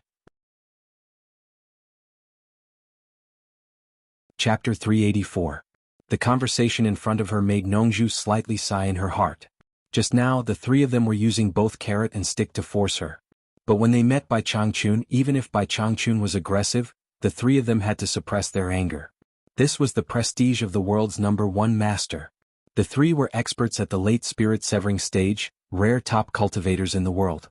They had never been bullied like this before. If it was in the past, they wouldn't have to be so humble. But since the battle in the East Sea, where 16 unconvinced spirit-severing experts were killed by Bai Changchun, no one in the world dared to go against Bai Changchun's edge. They were in a stalemate. Nongzhu said to Bai Changchun, "Yu Qianqiu killed Bing Qingzi's disciple. This old guy is famous for protecting his disciples. Should we tell them that Yu Qianqiu is your disciple?" "There's no need. Let this junior solve his own problems with his own ability. I can't help him for a lifetime. However, if someone who shouldn't have interfered, I won't let a single one of them get away." Bai Changchun expressed his stance through voice transmission. Nongzhu stared at Bai Changchun for a while. Her eyes flickered. No one knew what she was thinking. After a long time, he broke the stalemate and said, "Bing Qingzi, my disciple Zi is going to the cultivation world of Wuxia to gain experience. She has no right to interfere in your affairs. If she is really involved in your affairs coincidentally, then let me do it with my own ability. As long as you old guys don't interfere, I will also make my stance clear. I, Nongzhu, will not interfere with the junior's business." Bing Qingzi and the other two were startled. They didn't expect Nongzhu to say such words even with Bai Changchun's support. Wasn't this what they wanted to achieve? Yin Baikong immediately nodded and said, "Brother Nongzhu is right. This is the junior's business. Us old guys can't interfere. Let the juniors fight with their own abilities. He looked at the other two and said, I and Baikong have the same stance as brother Nongzhu. What do you two think? Bing Qingzi and Hu Changshuo's eyes flashed with joy. They had already sworn an oath. Now that Nongzhu had expressed her stance, they had nothing to worry about and could let their disciples do whatever they wanted. The two of them exchanged glances and nodded in unison. It settled then. Looking at Nongzhu, Bai Changchun was also a little surprised. He didn't expect that Nongzhu was really willing to let his daughter suffer. It seemed that Bai Changchun's previous persuasion had stimulated Nongzhu and ruined his previous plan. Now it was really up to Yu Qianqiu and the others. Since everything has been made clear, we shall not disturb you any further. Yin Baikong cupped his fists towards Bai Changchun and Nongzhu. The three of them did not want to stay any longer and shot into the sky. After watching them disappear, Nongzhu shook her head and said with a bitter smile, I've given my daughter to your disciple. I hope he won't let me down. Bai Changchun was speechless. If I knew you would agree, I wouldn't have come out. What an unnecessary move. It was not convenient for him to say this. If he did, he would be suspected of plotting against Nongzhu. Bai Changchun snorted coldly and disappeared with a swing of his sleeve. He returned to the Langshen courtyard in the blessed land of bamboo and continued drinking tea. 2 days later, Yu Qianqiu and Ziyi arrived at a stretch of deep mountains. On the main mountain range between the mountains, there were magnificent buildings that were connected layer by layer. This was the 10,000 demons, the number one demonic sect. Before the two of them got close, they heard Qiu Weiyuan's laughter coming from afar. Brother Yu, you're finally here. Obviously, they were discovered by the people of the 10,000 demons as soon as they arrived at this area. 5 gray figures came together and stopped in front of the two of them. The one leading them was Qiu Weiyuan. The two of them also stopped flying. Yu Qianqiu bowed and said, Greetings, senior. The other 4 had cold expressions. Yu Qianqiu had seen them before. They were the 4 generals of the demon clan who had been following Qiu Weiyuan for a long time. The 4 of them used to be the 4 servants of the previous sect leader. Not only were they high in cultivation, but they were also infamous. Because Qiu Weiyuan had been working outside for a long time, the previous sect leader sent the 4 of them to Qiu Weiyuan. It was probably more to protect his own disciple. I just received news from the Cultivation Alliance. They said that Qianghua Fairy of the Moon Clan has already vouched for the two of you. Now you are also members of the Cultivation Alliance. Qiu Weiyuan laughed. Yu Qianqiu and Ziyi looked at each other. They didn't expect Qianghua Fairy to be so efficient. Qiu Weiyuan raised his hand and said, Please. The few of them flew directly to the Grand Palace at the top of the mountain range. The entire palace had the aura of sky bearing and was indeed magnificent. As soon as they landed in front of the palace, a group of people walked out of the palace. All of them looked serious and flew away, leaving only 3 old men standing in front of the palace. Qiu Weiyuan, who was originally happy, was slightly stunned. He quickly walked to a gloomy old man with white hair tied up by a black crown in the middle and asked, Palace Master, did something happen? So this was the famous Palace Master of the 10,000 demons, Bu Yunxiao. When Yu Qianqiu heard this, he sized him up carefully. Bu Yunxiao nodded with a serious expression and said, Wen, I just received news that eldest brother Yan Bugue brought a group of people to the 100 Flowers Valley. They are now in a confrontation with the Cultivation Alliance. Something might happen at any time. Go with the 4 generals of the demon clan. It's best if you can persuade eldest brother not to do anything for master's sake. I'll go see master now. Eldest brother, he sighed. Qiu Weiyuan stomped his feet and sighed. When he turned around and saw Yu Qianqiu and Zi, he realized that he almost forgot about them. He immediately turned around and said, Palace Master, these 2 are Yu Qianqiu and Miss Zi. You see? Bu Yunxiao glanced at the 2 and his gloomy face immediately changed into a smile.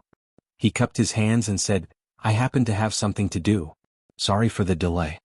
Then he turned around and said to the old man next to him, 5th junior brother, take the 2 guests to rest. Don't neglect them. I'll go see master and come back soon. The 5th junior brother nodded and raised his hand to Yu Qianqiu and Zi. He said with a smile, Please follow me. There's no need to trouble yourself. Yu Qianqiu bowed to Bu Yunxiao and said, Palace Master Bu, Zi and I have just joined the Cultivation Alliance. Since the Cultivation Alliance is in trouble, we should do our best to help. Since Senior Qiu is going to the 100 Flowers Valley, we decided to go with Senior Qiu. He didn't want to come to the 10,000 demons in the first place. Not only did he not get any benefits, he might even be schemed against by others. If it wasn't for Qiu Weiyuan, he wouldn't have come. Now he found an excuse to leave. Bu Yunxiao pondered for a moment before he nodded and said, "If that's the case, I won't force you. After this is over, I hope the two of you can give me face and come to my myriad demons palace again. I want to apologize for my poor hospitality this time." "Palace master, you're too kind."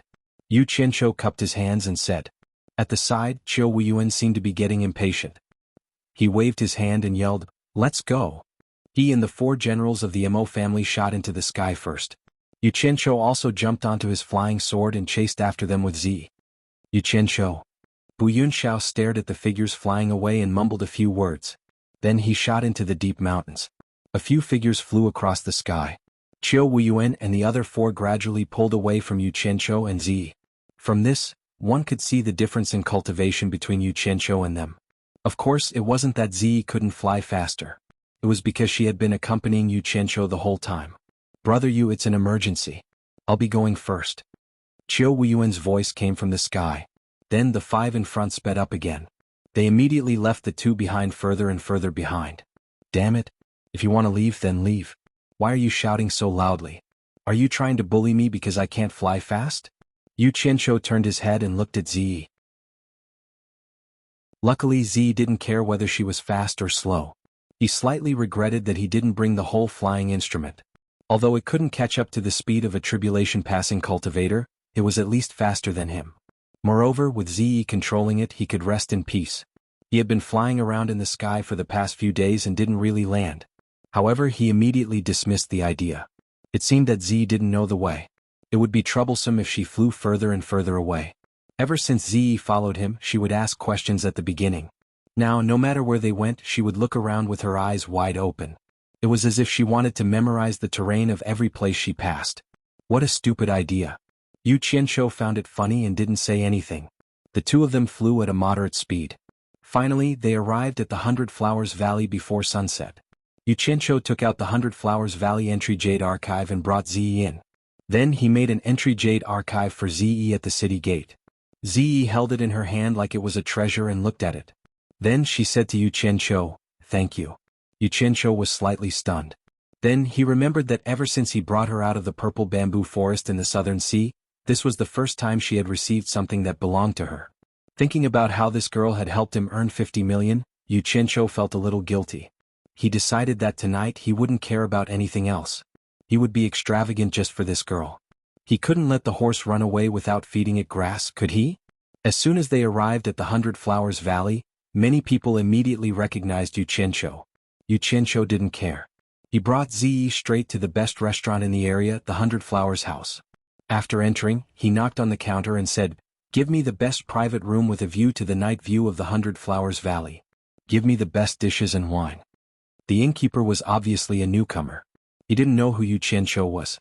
After looking at the ordinary clothes Yu Qianqiu was wearing, he smiled and said, "The best private room we have here plus the best dishes and wine will cost at least 1,000 high-grade spirit stones. Are you sure you want it?" 1,000 high-grade spirit stones? Zi's eyes widened. She quickly tugged at Yu Qianqiu and said, "That much? Let's find a cheaper room." Yu Qianqiu wasn't afraid of people being mean to him. He could be even meaner than them. However, he couldn't stand people being nice to him. After hearing Ziyi's words, Yu Qianqiu immediately turned around and slammed his palm on the counter.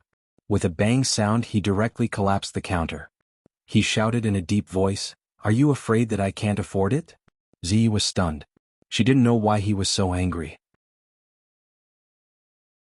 The innkeeper saw that the counter had been destroyed. Wasn't this causing trouble? His face immediately darkened. He said sternly, "What are you trying to do?" Someone actually dared to cause trouble at the 100 Flowers House in the 100 Flowers Valley. There were many people inside and outside the store who came to watch the show. Chapter 385. Isn't that Yu Qianqiu? So it's that madman. No wonder. Hearing that, Yu Qianqiu, who was already in a bad mood, immediately took out a big black machete from his storage bag. Wherever the blade pointed, everyone retreated. "Who's tired of living? Why don't you say a few words for me? I'll make sure you're satisfied." Yu Qianqiu said expressionlessly with the machete in hand. No one said anything. Sure enough, the bigger the machete, the more intimidating it was. There was an old man in the store who recognized Yu Qianqiu. He quickly whispered a few words into the manager's ear. However, it seemed like the manager had already heard everyone's words, especially that rather unique machete, which was unique in the cultivation world. It was hard not to know who the person in front of him was. Yu Qianqiu turned the machete around and pointed it at the manager.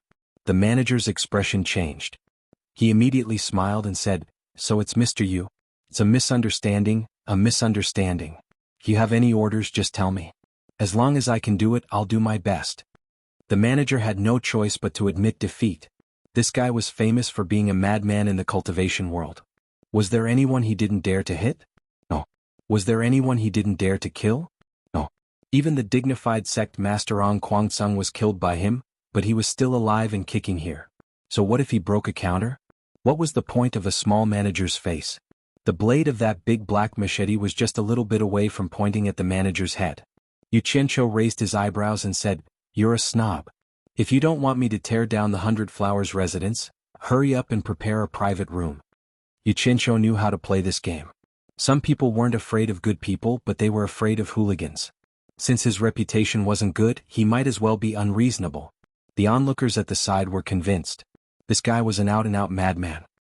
He came all the way to the 100 Flowers Valley to tear down the 100 Flowers Palace. There would probably be a good show to watch. It was Ziyi's first time seeing such a bandit side of Yu Qianqiu. She was really a little surprised. No need to prepare, no need to prepare. There's an empty private room upstairs. Follow me. The manager carefully moved away from the machete and led the way upstairs. Before Yu Qianqiu went up the stairs, he coldly swept his eyes over the crowd. They all acted as if they didn't care about him and dispersed. But after they left, they gathered at a place not far from the 100 Flowers house and waited, ready to watch the show. Sure enough, as soon as Yu Qianqiu went upstairs, an attendant immediately ran out of the store and flew towards the flower palace. Everyone's eyes lit up and they continued to wait. Zhang Gui led the two of them to the private room on the top floor and asked them to wait for a moment before he turned and ran down the stairs. "The manager here elegant and elegance AA there's AA there. TAA restaurant." Eh? Ziyi asked curiously, "Is this really a restaurant?" What an idiotic question. Yu Qianqiu rolled his eyes. He walked to the window and pushed it open. A cool breeze blew in. It was mixed with the fragrance of the 100 Flowers Valley's flowers.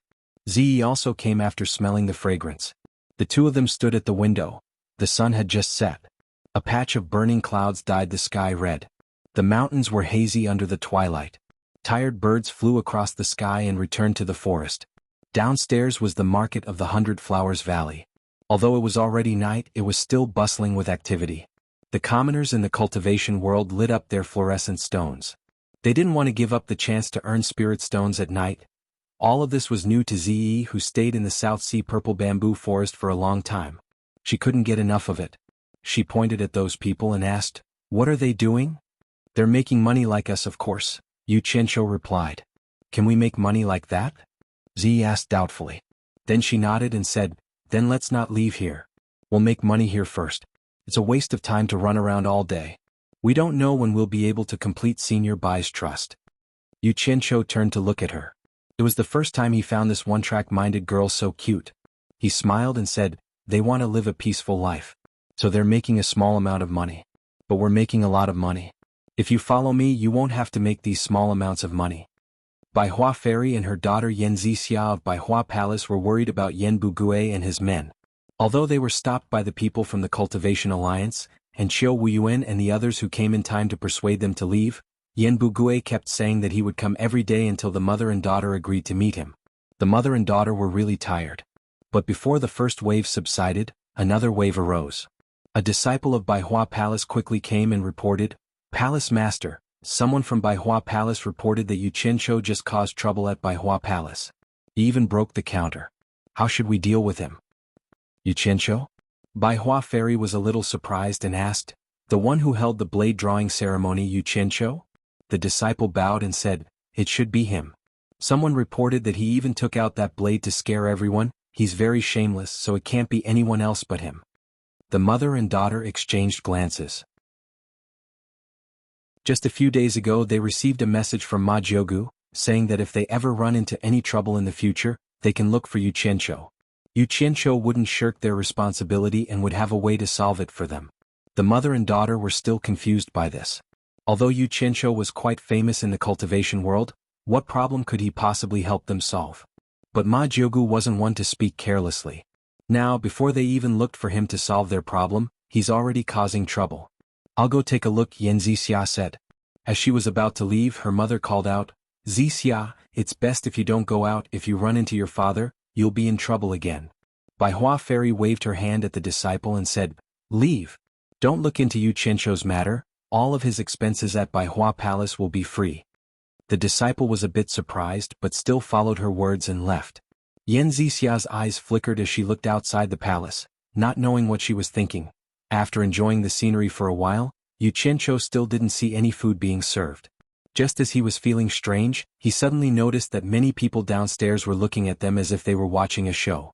Yu Qianqiu's expression suddenly changed. This shopkeeper was clearly stalling for time. He might have gone to Bai Hua Palace to look for reinforcements. He slammed his palm on the windowsill and said in a low voice, "Do you really think I don't dare to burn down Bai Hua Palace?" Ziyi, who was admiring the scenery outside, was surprised, not knowing why he suddenly got angry. At this time the shopkeeper's voice came from outside, "Mister, don't worry, the food is here." As soon as the shopkeeper came in, a few waiters came in with trays of food and wine, quickly arranging them on the table. Yu Qianqiu stared at him and asked, "Why are you so late? Do you want to do something?" "Mister, you misunderstand." The shopkeeper bowed with a smile. "We just received an order from the palace lord. The palace lord said to treat you well, and all the expenses of Bai Hua Palace will be waived. You see, since the palace lord has already given the order, we naturally don't dare to delay, so the preparation time is a bit long." For this shopkeeper to be sent to be the shopkeeper of Bai Hua Palace, he wasn't completely useless, he was quite good with words. When Yu Qianqiu heard about the palace lord of Bai Hua Palace, he immediately remembered Ma Jiugu's request. It would be a bit too much if he continued to make trouble. Seeing that the food and wine were already served, he waved his hand, "All of you can leave. Thank the palace lord for her kindness. I will thank her in person if there's a chance." "Okay, enjoy." The shopkeeper nodded and bowed, then led the waiters away. Yu Qianqiu walked around the table full of food and wine, and found that the dishes were exquisite as expected. He waved his hand at Ziyi, who was looking at him. "Eat." He took the lead to sit down and opened his mouth to eat. It would be a waste not to eat something that didn't cost money. "Shopkeeper just said that it's free, does it cost money?" Ziyi sat down and asked. With food in his mouth, Yu Qianqiu nodded repeatedly. "It's free, eat as much as you want, otherwise it will be a waste." Hearing that it really didn't cost money, Ziyi's eyes lit up, and she immediately didn't stand on ceremony. This was what she learned from Yu Qianqiu. Don't be polite when you shouldn't be, otherwise, you would be letting yourself down. After eating and drinking to his heart's content, Yu Qianqiu burped, and when he saw Ziyi stop, he was stunned. Only now did he remember something. It seemed that every time he ate, as long as he was still eating, this girl would also not stop, but as soon as he stopped, she would immediately stop eating. It seemed like this girl's appetite wasn't small. She could even keep up with his trip. Yu Qianqiu was happy. He originally wanted to be extravagant for this girl, but he didn't expect that the food and wine would be free, then he would make up for it in other ways. He stood up and smiled. "Let's go, I'll bring you out for a walk." Ziyi nodded repeatedly and stood up as well. She loved to walk around, but it was a pity that during this period of time, she had been flying non-stop in the sky. When the two of them went downstairs, they realized that the broken counter had been replaced with a new one. It was indeed fast. Yu Qianqiu walked over and knocked on the counter and said, "Shopkeeper, reserve 2 good rooms for me, I might have to stay here for a period of time." All right.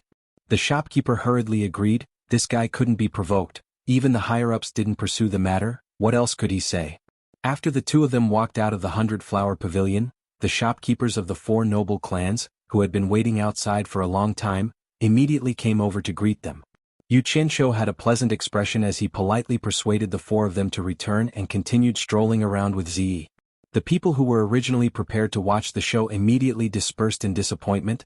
They didn't expect that the 100 Flowers Palace actually didn't cause trouble for Yu Qianqiu, and looking at how the shopkeepers of the 4 major families treated Yu Qianqiu, it seemed like the rumor that the 4 major families and Yu Qianqiu were on the same side was indeed true. The prosperity of the shop market was quite tempting to Ziyi. Seeing every novel thing, she couldn't help but stop to take a look and touch it. She was a little reluctant to let go. Yu Qianqiu was prepared to spend money tonight, so he directly said to the shopkeeper, I'll buy it, how much? 10 mid-grade spirit stones. The shopkeeper replied. Isn't the price a little high? Yu Qianqiu frowned. Mr. Yu, look at what you're saying, I'd fool anyone but you. The shopkeeper thought to himself, you even dared to smash the 100 Flowers house, how would my small stall dare to provoke you? There was no more nonsense. Yu Qianqiu also wouldn't bother with these small shop owners, he directly paid and took the things. So on and so forth, almost every stall had similar conversations. Ziyi stopped halfway and asked suspiciously, why does everyone here seem to know you? Yu Qianqiu's mouth twitched, he refused to answer this question. He directed Ziyi's thoughts back to shopping. He followed behind her, holding a storage bag in his hand.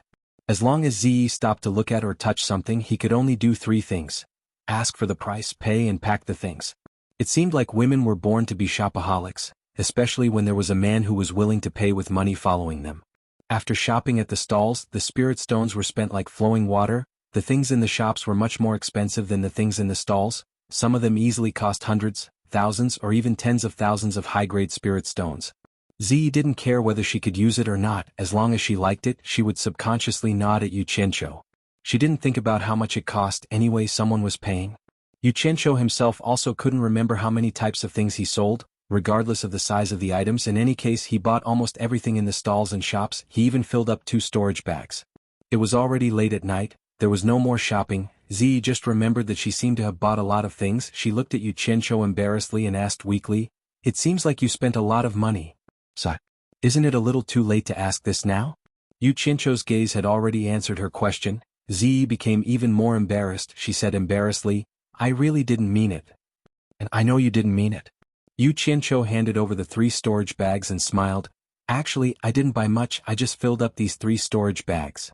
Ziyi received the 3 storage bags and used her divine sense to look at them. She was shocked. She didn't expect to buy so many things just by casually strolling around. Carrying the 3 storage bags, she didn't know what to do. She once again weakly asked, how much did you spend in total? It's okay. Consider these things as a gift from me. You can earn more money after you spend it as long as you are happy.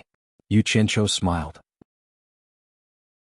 Seeing that Yu Qianqiu didn't have any intention of blaming her, Ziyi hugged the storage bags and nodded vigorously, and then I will definitely help you earn money.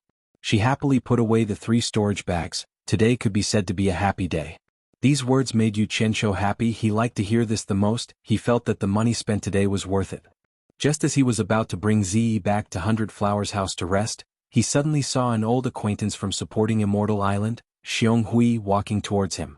This fellow used to eat and drink with him in the past, so Xionghui couldn't help but nod and smile. Long time no see, how have you been? Ziyi looked at him curiously. He really had a lot of acquaintances. Xionghui had hung out with him for a few days. They could be considered old friends. He wasn't like the others. He cupped his fists and said happily, no matter how good I am, I can't compare to you. I heard that you came to 100 Flowers house and caused a ruckus the moment you arrived? You didn't come here just to ask about this, did you? Yu Qianqiu asked. Xionghui shook his head and said with a serious expression, just now the Cultivation Alliance received a challenge jade archive sent by Yanbugue.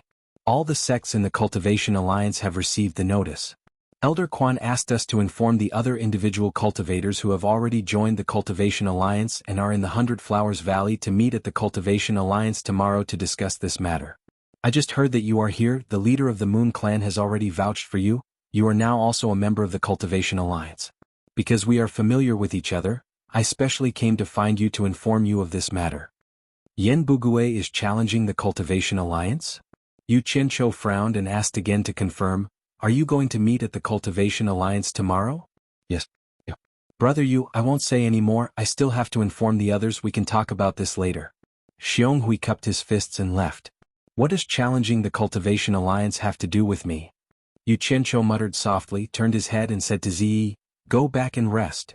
After that, he led Ziyi, who was like an obedient child, back to 100 Flowers house. Chapter 386.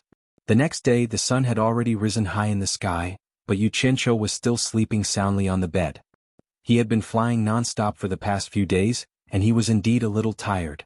Normal cultivators would probably meditate to recover, but he preferred the most primitive way of resting, sleeping. Lying on the bed with his legs spread out was also a kind of happiness. Asterisk dong dong dong. Asterisk in his dream he was still in his previous life, and he was discussing physiological problems with a few blonde and blue-eyed ladies.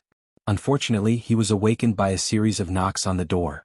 He got up and looked around, and he couldn't help but sigh slightly. As expected, he was dreaming. The era of four wheels was gone forever. Asterisk dong dong dong.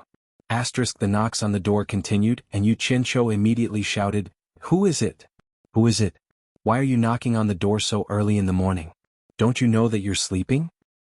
He got off the bed unhappily and got up to retract all the black fiend traps that he had set up around him into his body. He had no choice but to do this. Often, people who schemed against others were also afraid of being schemed against by others. Back then he had schemed against Lu Jingguang here. Now that he was living here, he was also worried that he would be schemed against by others. After all, he had offended too many people. He had originally wanted to retreat to Utopia to rest, but he was a little worried about leaving Ziyi, who was as innocent as a piece of white paper, here. Although Ziyi's cultivation was much higher than his, he was still a little worried. Speaking of which, he didn't know who was protecting who. He walked to the door and pulled it open. Just as he was about to curse, he saw Ziyi standing outside the door with her hands behind her back. She had an obedient expression, and there was a hint of a fawning expression on her face. This was unprecedented. Needless to say, she was the one who knocked on the door. Yu Qianqiu swallowed back his curses and asked suspiciously, "Why are you knocking on my door so early in the morning?" "It's not early. It's already noon. Didn't someone ask you to go to the Cultivation Alliance last night?" Ziyi entered the room and said, "Yu Qianqiu rolled his eyes, turned around and waiting for you downstairs. As he walked, they want to wait for you to go with them. In their eyes were just two lousy loose cultivators. Why are we involved in that? Yu Qianqiu crawled up and asked, "They have their meeting, how did you know? Have to take care of ourselves. You went down alone?" He walked to the side of the bed, tilted his body, and fell back down. Eat something that doesn't cost money. He really wanted to get involved. I think the food in this restaurant is quite delicious, so I went down to order some food by myself. To get rich. It just so happens that the people from the four major families are waiting for you downstairs. Had a grudge against him. I'll help them ask you after I finish to avoid the brunt of the conflict. Wouldn't it be a waste not to eat it? He did not want to be the one who challenged the Cultivation Alliance. It seemed that he really did say that to her. She had a strong learning ability. He couldn't sleep anymore. He used the water spell, and a stream of clear water came out of Yu Qianqiu's palm. One stream went into his mouth to clean, and the rest was used to wash his face. After washing, the turbid water gathered into a ball. Yu Qianqiu opened the window, waved his hand, and the water turned into an arrow and shot out. As for where it would land, he was too lazy to think about it.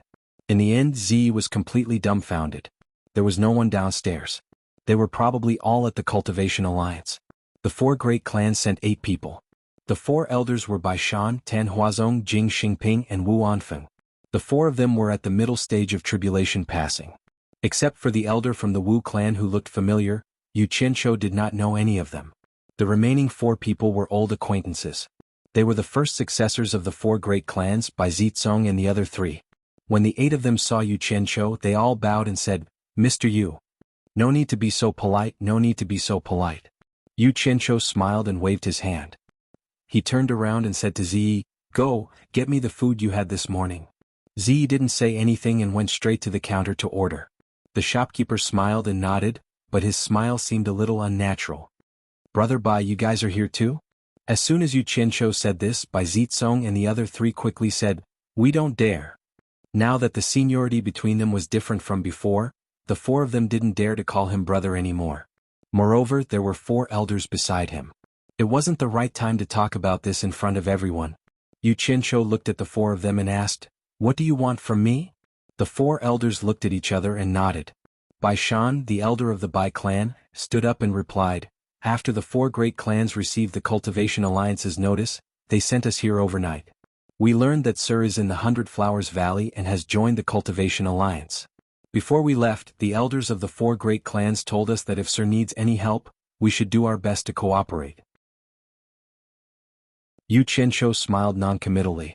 The waiter of the 100 Flowers house had already served the food. He asked casually, "Do you want to eat together?"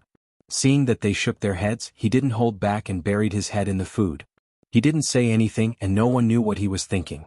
The 8 of them were a little speechless. They heard about him smashing the 100 Flowers house as soon as they arrived, and they still ate and lived here.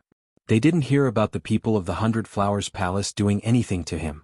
After eating, Yu Qianqiu patted his stomach, looking very comfortable. Bai Zizong had stayed with him before and knew that he liked to take advantage of others. He immediately went to pay for him, but the shopkeeper didn't accept it. He said that Yu Qianzhou's expenses in the 100 Flowers house were all free, which surprised the 8 of them. Smashing the place and living for free? Was there such a good thing in the world? I heard that the Cultivation Alliance is discussing something. Aren't you 4 great clans going? Yu Qianzhou asked leisurely. Sir, didn't you join the Cultivation Alliance? Didn't you receive the notice? Bai Shan asked curiously. It wasn't hard to guess what he meant. We came here to make our stand and wait for you to go together. Of course Yu Qianzhou also heard it. He paused and said, someone did inform me, but I was busy with something important just now, so I was delayed. Then sir, are you done with what you have on hand? If you're free, let's go together, Bai Shan said politely. Yu Qianzhou wanted to say that he wasn't done, but he happened to meet Ziyi's strange gaze. He couldn't help but feel guilty. Thinking about it, he felt that it wasn't good. If he kept hiding here, he had to go out and get some information. How could he get rich hiding in his room? Moreover, a whole morning had passed. The Cultivation Alliance's discussion was probably almost done. It was the right time to show his face and ask for information. All right, then let's go together. Yu Qianzhou laughed. There were exactly 10 people in the group. As soon as they left the 100 Flowers house, they started pushing each other. The 4 great clans insisted that Yu Qianzhou and Ziyi walk in front. However, Yu Qianzhou didn't want to show off at this time, so he insisted on hiding at the back. In the end, the 4 great clans couldn't persuade him, so they let him and Ziyi follow behind. It didn't take long for the group to reach the entrance of the Cultivation Alliance. At this time there were already a lot of people around. They were all people who didn't have the right to enter. Seeing that the 4 great clans had arrived, someone immediately jeered, "The 4 great clans are so arrogant. Coming at this time, they really don't care about the sects." With one person taking the lead, there were others who had nothing to do and followed suit. The 4 great clans suddenly became the center of attention. Although the 4 great clans weren't happy, they wouldn't argue with these people in public. Moreover, they really came too late, so they could only look at them coldly. The jeering people took advantage of the number of people and saw that the 4 great clans didn't react, so they were very cocky. Damn it. A bunch of hooligans purposely making me show off. Yu Qianzhou's mouth twitched. The 4 great clans became the center of attention. He couldn't keep a low profile even if he wanted to hide at the back. Many people realized that the person behind the 4 great clans was Yu Qianzhou, so they all remained silent. However, there were those who were dumb, stupid, and loud. When Yu Qianzhou showed himself, there was a person next to him who was grinning and almost spitting on Yu Qianzhou's face. Bang! A fist smashed heavily on that person's face and blood and broken teeth flew out. Crack! A foot kicked from the side of that person's calf. The sound of the leg bone breaking was so crisp, and the whole leg was directly broken. Ah! That person fell to the ground and let out a scream. B*****. Yu Qianzhou finally couldn't help but make a move and scolded. After some people next to that person saw who it was, they all subconsciously took a step back, just enough time for that person to hug his leg and lie on the ground howling and rolling. At this time, the surrounding people realized that the person who had just punched and kicked was Yu Qianzhou, and suddenly quieted down. The people from the 4 great clans looked back and were shocked. They didn't expect that Yu Qianzhou would actually make a move at the entrance of the Cultivation Alliance. However, the effect of this punch and kick was quite good, and the annoying noise was finally gone. The crowd in front immediately made way for them. Yu Qianzhou acted like nothing had happened and followed behind the 4 great clans. After proving his identity at the entrance of the Cultivation Alliance, they walked in together. On the flat ground of the Cultivation Alliance, hundreds of people sat cross-legged in a few circles. In the middle were the representatives of the top 10 sects of the righteous and demonic sections. At this time they were all looking outside.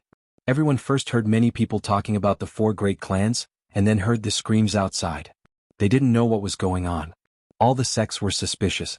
Could it be that the people from the 4 great clans made a move at the entrance of the Cultivation Alliance?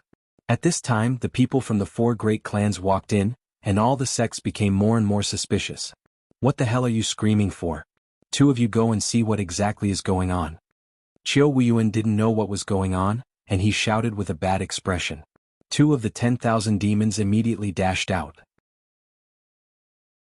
There were many praying mats outside the venue, and the 10 of them each took one and sat at the outermost area.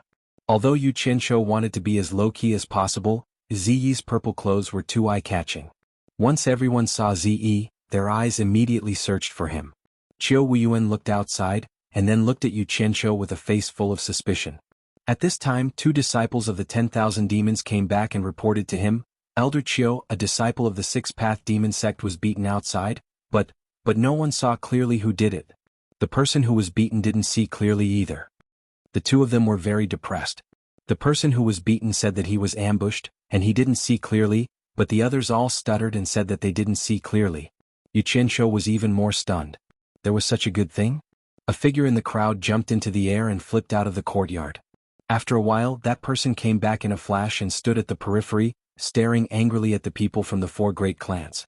He shouted, "Who dares to hurt my disciple? Quickly come out and admit your guilt."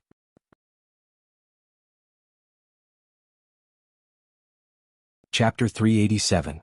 The Hexapath Devil sect was ranked 4th in the demonic Tao, just below the Corpse sect. The one who roared at the 4 major families was the chief representative of the Hexapath Devil sect, Yuan Jiukui. He was an outstanding figure in the demonic Tao, famous for his violent temper and battle prowess. Although the overall strength of the Hexapath Devil sect wasn't as strong as the other top-ranked sects, Yuan Jiukui's personal strength wasn't any weaker than the other sections. "Who injured my disciple? Come out and accept your punishment." Yuan Jiukui roared once more. When he heard that his disciple was beaten up, he immediately ran out to investigate. Although the disciple didn't see who did it, he said that it was someone from the 4 major families, so he was sure that it was someone from the 4 major families who did it. How could they accept that their disciple was beaten up when all the sects were gathered here? Furthermore, the Hexapath Devil sect had no reason to be afraid of the 4 major families, so they naturally had to get back their face. The expressions of the people from the 4 great clans changed. This was clearly against the 4 great clans. As a direct descendant of Bai Changchun, Bai Shan naturally could not let Yu Qianqiu come out to accept his punishment. Just as he was about to stand up and fight back, he was stopped by Yu Qianqiu, who was behind him. Yu Qianqiu slowly stood up. He was still happy when he heard that no one saw who did it, so he wanted to maintain his silence. However, the other party had already pointed at the noses of the 4 major families. If it was any other sect, he would definitely continue to pretend that he didn't know anything. However, the 4 major families were related to him, and they would be of great help to him in the future. He didn't want to disappoint them. "I was the one who did it." Yu Qianqiu admitted it. Everyone had expected this. They were all puzzled. The 4 major families had always been neutral, and they never had any conflicts with any sections. So why would they attack someone at this moment? It was Yu Qianqiu, that madman. That made sense. "It's you?" Yuan Jiukui was slightly startled. Then anger rose in his heart. He pointed his finger and shouted, "Yu Qianqiu, don't you dare run amok in the cultivation world just because you're a bandit. Others give you some face, but you really think you're something? I, Yuan Jiukui, have never put a clown like you in my eyes. How dare a scoundrel like you mess around in front of my Six Paths Demon sect? Elder brother Yuan, don't be angry, don't be angry." Chiu Weiyuan flashed over, pulled Yuan Jiukui and comforted him. "Chiu Weiyuan, get out of my way." Yuan Jiukui swung his arm, turned around, pointed at Chiu Weiyuan's nose and scolded, "I've always heard that you and this scoundrel are brothers. It's because of people like you that this scoundrel can run amok in the cultivation world. Don't call me elder brother in the future, or it will dirty my ears." Scram. Yuan Jiukui's words could be said to have hit the hearts of the people present. Although Yu Qianqiu was happy in the cultivation world, the sects that had been in the cultivation world for many years didn't really look up to Yu Qianqiu. If it wasn't for the ambiguous attitude of Fuxian Island and 10,000 demons towards Yu Qianqiu, someone would have already made a move on Yu Qianqiu. Not to mention that Yu Qianqiu had the support of the 4 major families. Yuan Jiukui's words were like a wake-up call to Yu Qianqiu. When he looked at the people in charge of the other sects, almost all of them looked down on him. Clearly they all agreed with Yuan Jiukui's words. Yu Qianqiu immediately understood his position in the cultivation world. When he suddenly attacked someone at the entrance earlier, he subconsciously thought that he was afraid of anyone because he was a scoundrel.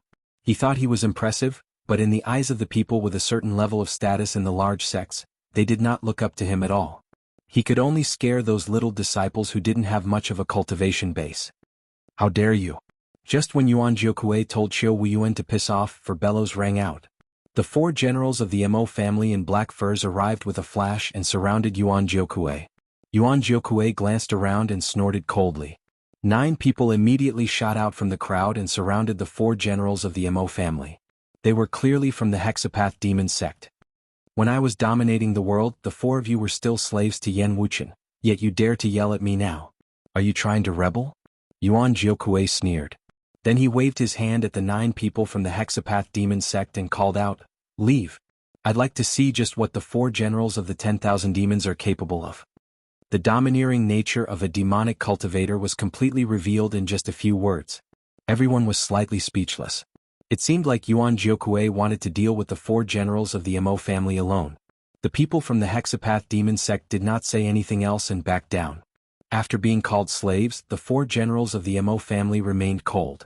They were not angered at all, but they began to radiate with pressing killing intent.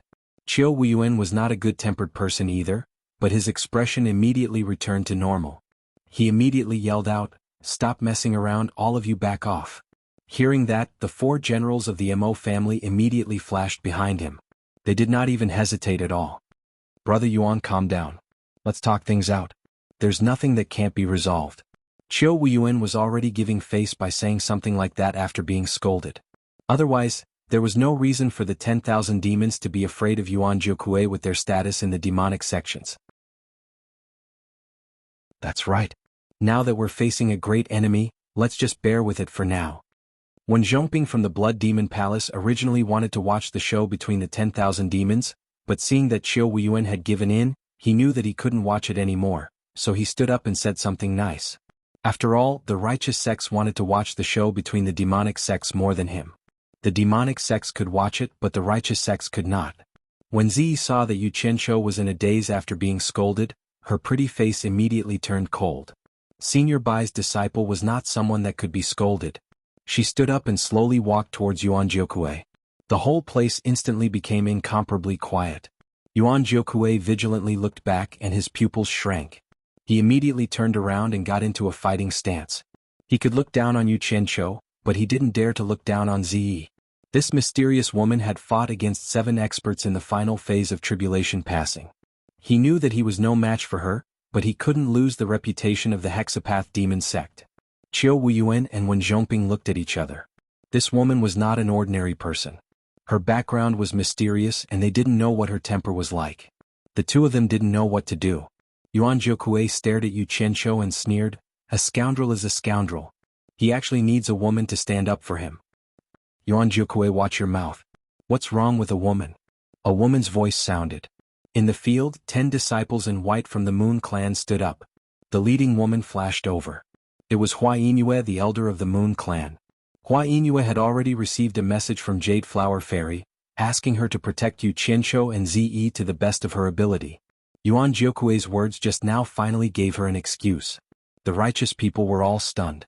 How come things were getting more and more complicated? Originally, they only wanted to see the diabolism become a joke, but now even the righteous people were involved. In a second, everyone understood. Yu Qianshou and Ziyi had joined the Cultivation Alliance with the Moon Clan as their guarantor. The Moon Clan was using this as a pretext to make a fuss. The Fuxian Island and the Moon Clan had always been on good terms. Quan Deming also couldn't sit still. He flashed between the two groups and comforted, "Everyone, let's talk this out. Don't be impulsive. The matter of Yen Bugui's challenge hasn't been decided yet. If we start fighting among ourselves, we'll become a laughing stock." Being blocked by a group of women, Yuan Jiokui himself was also stunned. "Z, come back." Yu Qianshou's voice attracted everyone's attention. He walked forward and bowed deeply to Yuan Jiokui. "Senior Yuan, please calm down. I was too impulsive just now. Please forgive me." He had thought it through. He had to lower his head when it was necessary. Otherwise, it would be hard for him to integrate into this circle. If he didn't integrate into this circle, it would be hard for him to find a chance to make a fortune. He had to bear with it even if he felt uncomfortable. When his strength matured, he would be able to deal with anyone he wanted. When the various sects heard his words, they immediately felt that it was strange. This madman had always been unforgiving when he had the upper hand. Currently, with the appearance of Ze and the others, it was clear that he had already gained the upper hand. Yet, he still ran out to apologize with such a sincere attitude. It was truly surprising. Qiu Wuyuan stared at Yu Qianshou with sparkling eyes. He wondered if he had seen wrongly. Although Yuan Jiokui's attitude was commendable, he had crippled a disciple of the Six Paths Devil sect. Naturally, Yuan Jiokui wouldn't let this matter rest just because of an apology. Yuan Jiokui glared at Lin Yun and said, "Are you trying to let this matter go with just a sentence? May I know what this junior should do to appease senior? Yu Qianqiu asked respectfully. Yuan Jiukui's gaze slowly shifted to Lin Yun's leg. He said in a solemn voice, I won't say anything else. You broke the left leg of my disciple. If you can break your own leg, this old man will be able to answer to the sect when I return. This old man can also guarantee that the Six Paths Devil sect will treat this matter as if it never happened. The people of the four major clans also stood behind Yu Qianqiu when they heard this. They glared at Yuan Jiukui. The legs of a little disciple with low cultivation actually wanted to trade for the legs of their old ancestor's direct disciple. If they allowed this to happen, they wouldn't be able to return to the four major clans anymore. Ziyi looked at Yu Qianqiu with an expressionless face. As long as he gave the signal, she would immediately make a move. The other sects also felt that Yuan Jiukui's condition was a bit too harsh. They suspected that he didn't know how to appreciate favors. Sure enough, Yu Qianqiu's expression sank in an instant. He rubbed his nose as he looked at the crowd and sneered, It's not difficult for me to break one of my legs, but I have something to ask all of you. Although the four great clans and I arrived a bit late, it's fine if everyone provoked and insulted us at the entrance. After all, we were the ones who were rude first. He suddenly turned around and pointed at Yuan Jiukui. He shouted, But what gives a disciple of the Six Paths Devil sect the right to spit on my face in public? If I spit on your face, will you attack me? I'm afraid you'll even have the heart to kill me, right? There's such a thing? Then he's really asking for a beating. Everyone immediately whispered in each other's ears. Everyone had indeed heard the commotion outside, provoking and insulting the four clans. In such a chaotic situation, there was no guarantee that some naughty disciples would spit on the four clans. Yuan Jiukui was startled when he heard that. How did the Six Paths Devil sect become the ones who stirred up trouble first? But after thinking about it, he was afraid that it was really possible. He paused and said with some uncertainty, That's not possible. I've never been afraid of anyone. Yu Qianqiu looked around and sneered, I know that everyone has a lot of misunderstandings about me, causing my reputation in the cultivation world to be bad. But I'm not a deranged person. How could I randomly grab someone and beat them? If Senior Yuan doesn't believe me, why don't you summon the disciple who was beaten? I can confront him directly. Who is right and who is wrong will naturally be clear.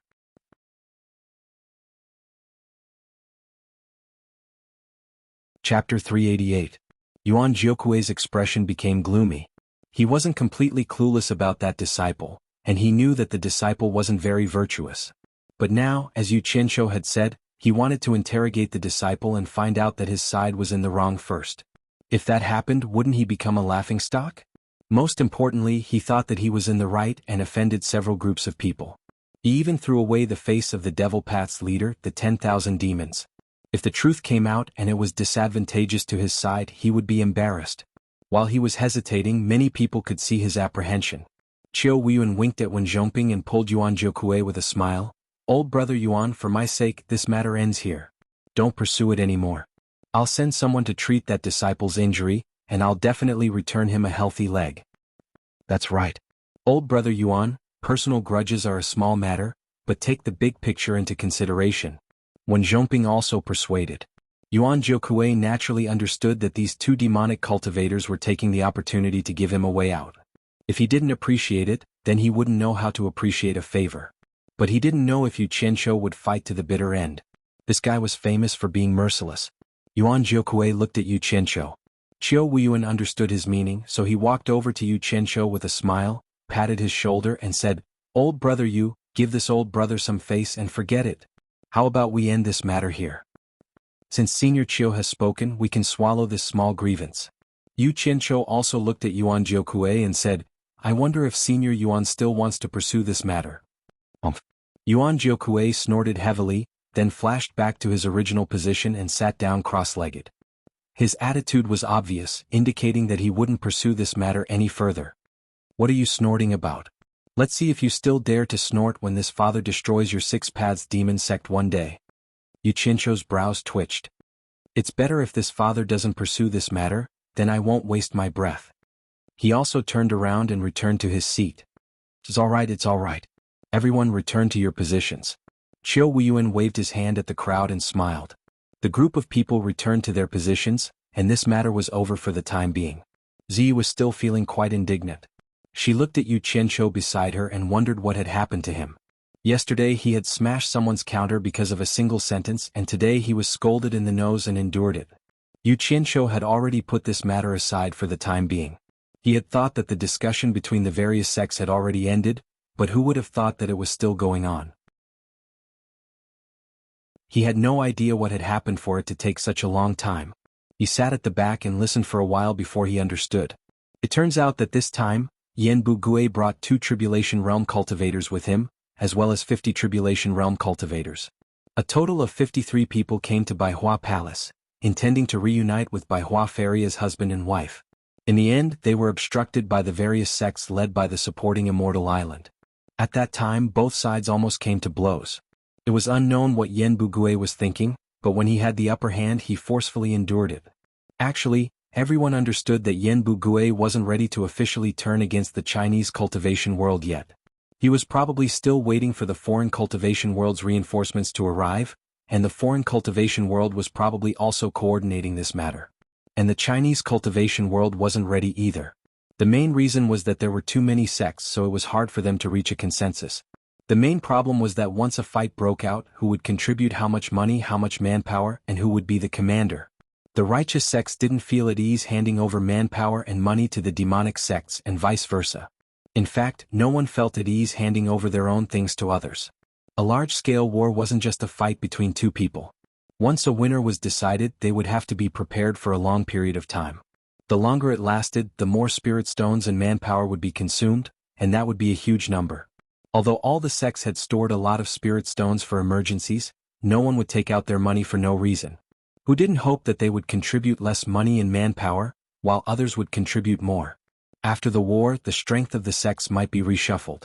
Everyone wanted to preserve their strength. The foreign cultivation world on Yan Bugui's side as well as the Chinese cultivation world were probably facing the same awkward situation, so they didn't start fighting for the time being.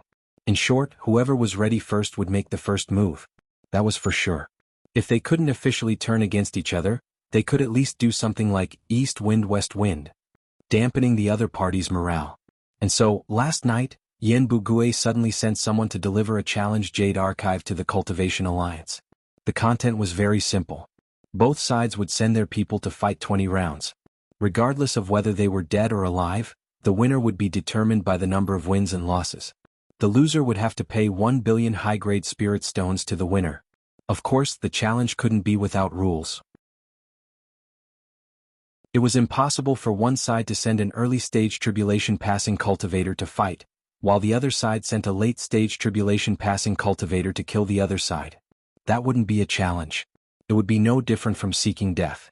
Yan Bugui's letter of challenge stated that either side could send their people to challenge the other side first. One person could go on stage repeatedly, but the person sent by the challenge side couldn't have a higher cultivation level than the challenger. Of course, if the challenge side was willing to send someone with a lower cultivation level to die, the opposing side naturally wouldn't have any objections. That night, the Chinese cultivation world replied, "Accept the challenge."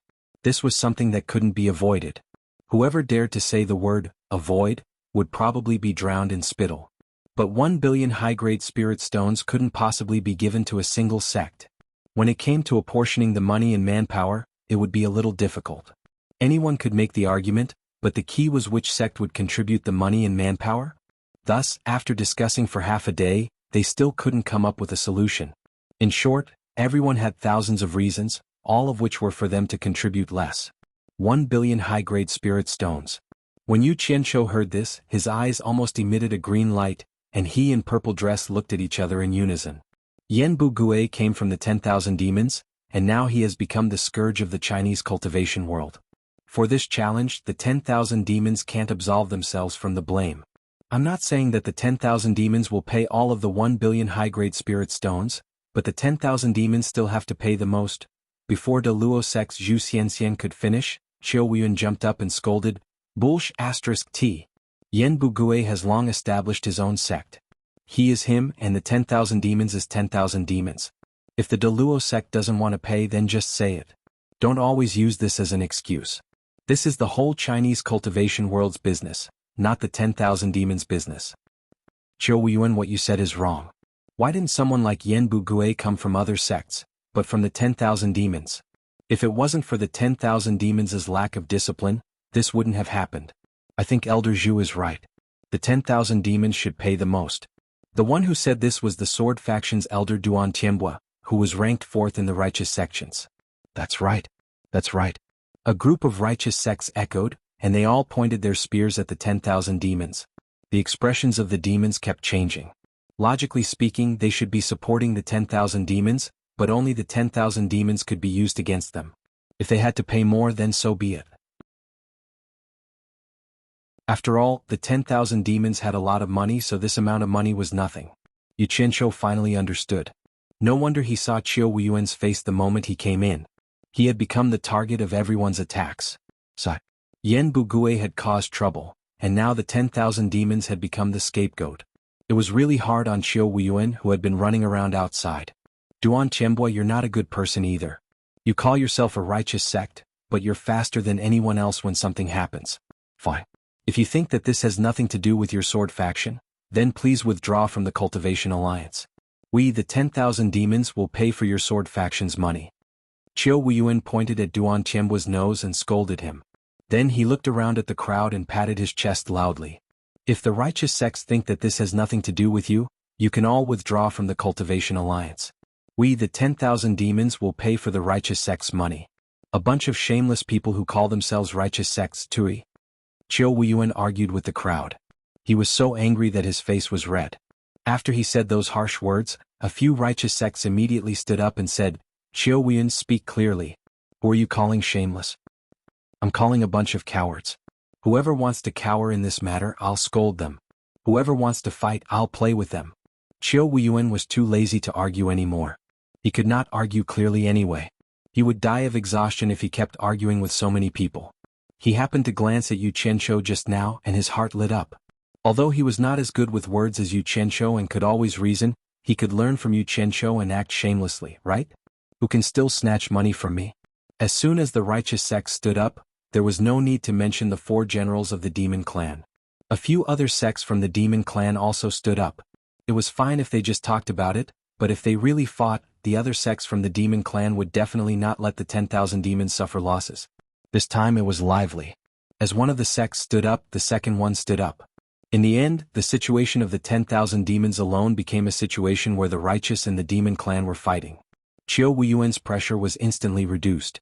He glanced at Yu Qianqiu, who was pinching his chin and watching the show. He thought to himself, no wonder this guy could always stir up big trouble with just a little bit of it.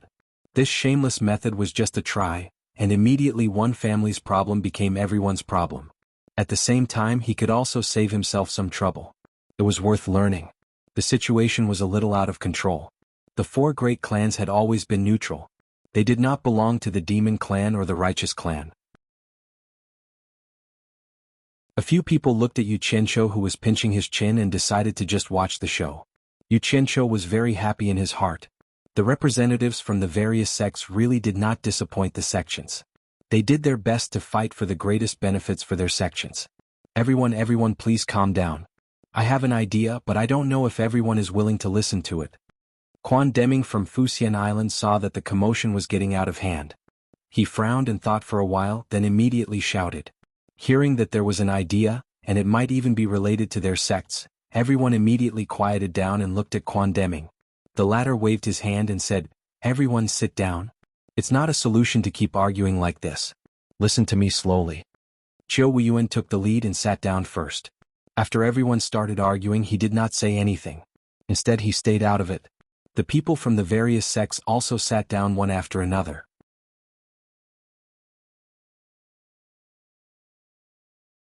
Chapter 389. Quan Deming stood out like a crane in a flock of chickens. He scanned the crowd and said slowly, if possible, the top 10 sects of the righteous and demon sects should share the 1 billion. Before he could finish, Yuan Jiokui laughed and said, that's not a good idea. How can our wealth compare to your supporting Immortal Island? This seems to be unfair. Brother Yuan, why don't you listen to Elder Quan first?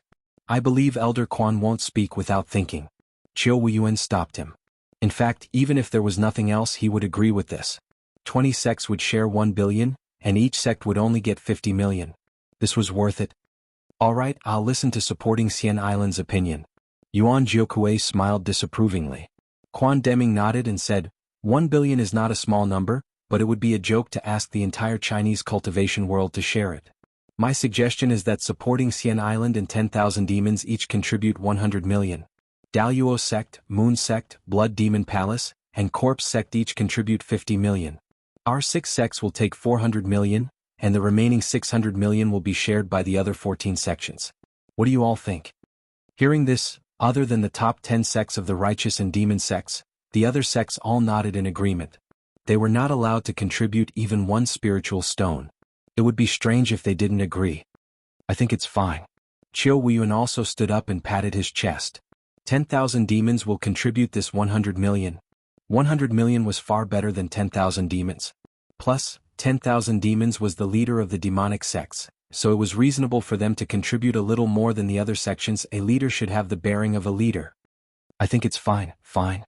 The Daluo sect, Moon sect, Blood Demon Palace, and Corpse sect naturally wouldn't have any objections. First of all, Fuxian Island and 10,000 demons offered twice as much as them.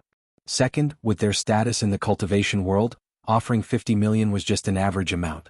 If they still had any objections, it would be too unreasonable. The other 14 sects felt that it was not worth it. The 600 million would be divided among the 14 sects, and each sect would have to share more than 40 million. It was not much different from 20 sects sharing it equally, but most people agreed. It would not be difficult for them to fork out this amount of money. In addition, the few leading sects had already agreed, so it would not be good for anyone to say no. Thus, it was equivalent to tacitly agreeing. Elder Quan, since we have all paid, how should we divide the 1 billion high-grade spirit stones if we win? Yuan Jiukuei suddenly asked. The other sects also stared at Quan Deming. That's right. The matter of splitting the money had to be made clear, otherwise there would be problems later on. That's easy. Quan Deming said eloquently, there are only 20 matches in total. Since 20 sects have paid up, I believe that it won't be a problem for 20 of our sects to randomly send out 20 people. The 20 sects that have paid up can all send their people up to fight. If they win, the sect that pays the money will take back the money that the other sects have to share. The 1 billion earned will be divided into 20 portions. As long as the sect wins one match, they will get 50 million. The number of matches they win will be the same. If the sect wins all 20 matches, they will take all the 1 billion earned. My supporting Immortal Island will not have any objections. If we lose in the end, everyone can only admit that they are useless. They will definitely not give us the money for free.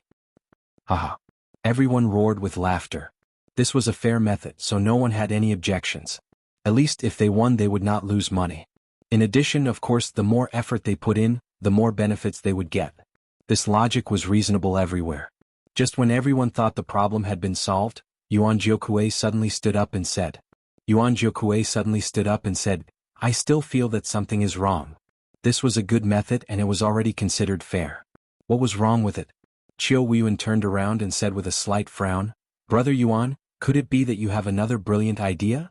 Yuan Jiukuei pointed at the 4 major families and said in a clear voice, the combined strength of the 4 major families is not weaker than some of the top 10 sections. I think the 4 major families should also participate. The remaining 600 million will be divided equally among the 15 families. Each family will get 40 million, which is just right. He suddenly realized that something was wrong. How could he easily believe the words of that scoundrel, Yu Qianqiu? But he had tacitly agreed not to pursue the matter. Thinking about it, he felt uncomfortable. When he remembered that the 4 major families were on the same side as Yu Qianqiu, he came up with this idea. If they won this challenge, they could talk about it later. If they lost, they could let the 4 major families lose some money. It could also make those people feel disgusted. Everyone knew that Yuan Jiukuei still had grievances in his heart. They all looked at the 4 major families. Presumably, the 4 major families would not be able to refuse in this situation. Sure enough, Baishan stood up and said, although the 4 major families do not belong to the righteous or demonic sects, we are also part of China. It is reasonable for us to contribute money. After saying that, he sat down. This was also a sign of agreement. Yu Qianqiu was happy in his heart. He was worried that he could not find an excuse to intervene and make money. Now the opportunity came to him. That kid outside did not beat him for nothing. Since the 4 major families have agreed, if there is no other objection, then this matter is settled. Quan Deming asked Qiu Weiyuan, Elder Qiu, what do you think? I have no objection. Just let me know when you want to pay. 10,000 demons will not refuse. Chiu Wuyuan laughed. He was in a good mood now that a troublesome matter had been solved. Quan Deming nodded and said to the crowd, "The other party has more than 50 experts in the crossing calamity stage and 2 in the final stage. If you want to take this opportunity to make money, you might as well call for experts from your sect. This is much faster than us working hard to earn spirit stones from the spirit stone mine." Everyone laughed and suddenly became spirited, as if it was not difficult to make money. Most people felt that this matter did not concern them and finally did not have to worry. After the matter was settled, the group of people dispersed, leaving a large pile of praying mats on the ground. Naturally, the unlucky disciples on duty would come to clean it up. Ignoring the strange gazes of the outsiders, Yu Qianqiu and the others followed Bai Shan to the Bai family's shop. They had something to discuss. There were some decorations here, so their conversation would not be easily overheard. The shopkeeper of the Bai family's shop had already heard about Yu Qianqiu beating people at the entrance of the Cultivation Alliance. He was speechless when he saw him. It was hard to imagine how the family could be entangled with such a person. After leading them to the back, the shopkeeper left. The matters of the higher-ups were not something that a shopkeeper like him could care about. The date set by the Cultivation Alliance and Yen Bugue was tomorrow. Remembering that the other party had 2 experts in the final stage of the crossing calamity stage, after a discussion, Bai Shan said solemnly, "Since we have agreed to participate, we must prevent accidents. I will send a message back now and ask the family to invite 2 elders to come here overnight in case of emergencies." The others also nodded and felt that this was appropriate. Unexpectedly, Yu Qianqiu rubbed his hands and laughed, "That is too troublesome. Why bother 2 elders to come here overnight? I have an idea, but I don't know if I should say it." Wasn't he talking nonsense? If he said it, how could the people of the 4 families not let him say it? The attitude of the 8 people immediately became respectful. Bai Shan cupped his hands and said, "If you have something to say, please say it. We are all ears." Ha ha ha ha. Yu Qianqiu couldn't stop laughing shyly. He seemed to be a little embarrassed. After a while, he rubbed his hands and said, "This is what I think. For this challenge, the 4 families just need to put their names on it. I will pay the 40 million and Zi and I will fight. You don't have to worry about it. As for that, if we win, haha. You know that I am a little short of money. We can keep the money we win for the time being. What do you think of my idea?" For money again. The few people looked at each other. Bai Shan looked at him and said suspiciously, "I wonder what stage has Mr.'s cultivation reached? Please tell us so that we can be prepared." Yu Qianqiu laughed and said, "I am really ashamed. I am still in the early stage of nascent soul." The few people looked at each other and didn't say anything. Although it was already very fast for him to reach this stage at his age, this challenge was not a trivial matter. It was not a matter of life and death. Bai Shan shook his head and said, "Please forgive me, mister. I dare not let you take this risk. If there is any accident, I really can't explain to the family." "What are you afraid of? Isn't Luo Qingtian at the crossing calamity stage? Didn't you still lose to me in the end? You don't have to worry. It is settled. Send the news back. If the 4 families have any objections, let them come to me. You don't need to explain anything." Yu Qianqiu seemed to be more interested in money than his life. He turned around and said to Zi, "Zi, I will leave the last stage of the crossing calamity stage to you. Do you have the confidence to win?" "Yes." Zi nodded. At the side, Bai Zizong and the other 3 looked at Zi with complicated expressions. There was a hint of admiration in their gazes. She was beautiful, pure, and had an extraordinary temperament. In addition, she had a high cultivation base and a mysterious background. She was indeed quite tempting. This time, the 4 of them had been sent here to build a good relationship with Yu Qianqiu. However, at the same time, they had received a rather ambiguous mission. If possible, it would be best if they could develop feelings for Zi. Other than Wu Liqing, the other 3 were a little unwilling at first because they had never seen her before. Who knew what kind of person she was? But they also knew that for a big family like theirs, sometimes they couldn't make decisions about relationships. However, when they saw Zi, they were all attracted. They didn't expect a cultivator in the last stage of the crossing calamity stage to be so young and beautiful. They were immediately attracted. However, such a beautiful woman was ordered around by Yu Qianqiu as a maid. It was really a pity. However, they were relieved. Yu Qianqiu clearly didn't have any other relationship with Zi. When you attack, don't be soft. If you can kill them, don't let them go. Even if you let them go, they won't be grateful. Before you go, think about what my master did when 16 soul-forming cultivators joined hands to fight against him. As long as they are your opponents, don't let any of them go. Don't be soft. Kill them all. Yu Qianqiu warned earnestly. He was afraid that Ziyi would be soft because she didn't have much experience. In a battle of life and death, she would be at a disadvantage. This girl was most convinced by Bai Changchun. At this time, he could only bring up Bai Changchun to strengthen her confidence. However, when these words fell into the ears of the four families, they were shocked. They all knew who Yu Qianqiu's master was. In other words, their ancestors' cultivation was so strong that it was shocking.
Chapter 390. Ziyi's gaze instantly became firm, and she nodded her head seriously. Bai Shan cupped his hands and bowed to Yu Qianqiu excitedly. Sir, can you tell us in detail about the Battle of the East Sea that you mentioned just now? The people of the four great clans all cast expectant gazes at Yu Qianqiu. The legendary Battle of the Soul Formation stage was indeed worthy of admiration. Furthermore, the most powerful protagonists were their own relatives, so the anticipation was even stronger. Tell you in detail? Yu Qianqiu was stunned. He thought to himself, I heard it from Nongzhu, that old handsome guy. How can I tell you in detail? He looked serious and sighed, I can only be fascinated. It's indescribable, indescribable. That kind of realm is beyond our reach. Let's not talk about it.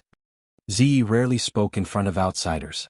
At this moment, she clenched her fists and said in a woman's voice, Elder Bai is undoubtedly the most powerful cultivator in the world. Ziyi will admire you for life. Her words were even more inspiring than Yu Qianqiu's. The people from the four major families were extremely excited, especially the people from the Bai family. They blushed and couldn't express their emotions for a long time. Ziyi, let's go back. Yu Qianqiu turned around and kept shaking his head and sighing as if he had really seen the battle. Ziyi followed him and left, leaving the people from the four major families to daydream. They imagined how the thin elder in the portrait in the ancestral hall of their family looked in reality. He was undoubtedly the most powerful cultivator in the world. If I can't see our ancestor once in this life, I, Bai Zitsong, will regret it for the rest of my life. Bai Zitsong, who had been standing in silence for a long time, suddenly said while gritting his teeth. Bai Shan let out a long sigh and said, It's not easy to see our ancestor. Didn't you hear what your father said? The great ancestor was the punishment enforcer of the demon ghost realm and lived in the center of the demon ghost realm. Even if you were at the end of the tribulation transcendent stage, you would not be able to go deep into the demon ghost realm. let alone the place where the great ancestor lived. If you really want to go, the only way is to rely on Yu Qianqiu. If Yu Qianqiu is willing to introduce you, it shouldn't be a big problem.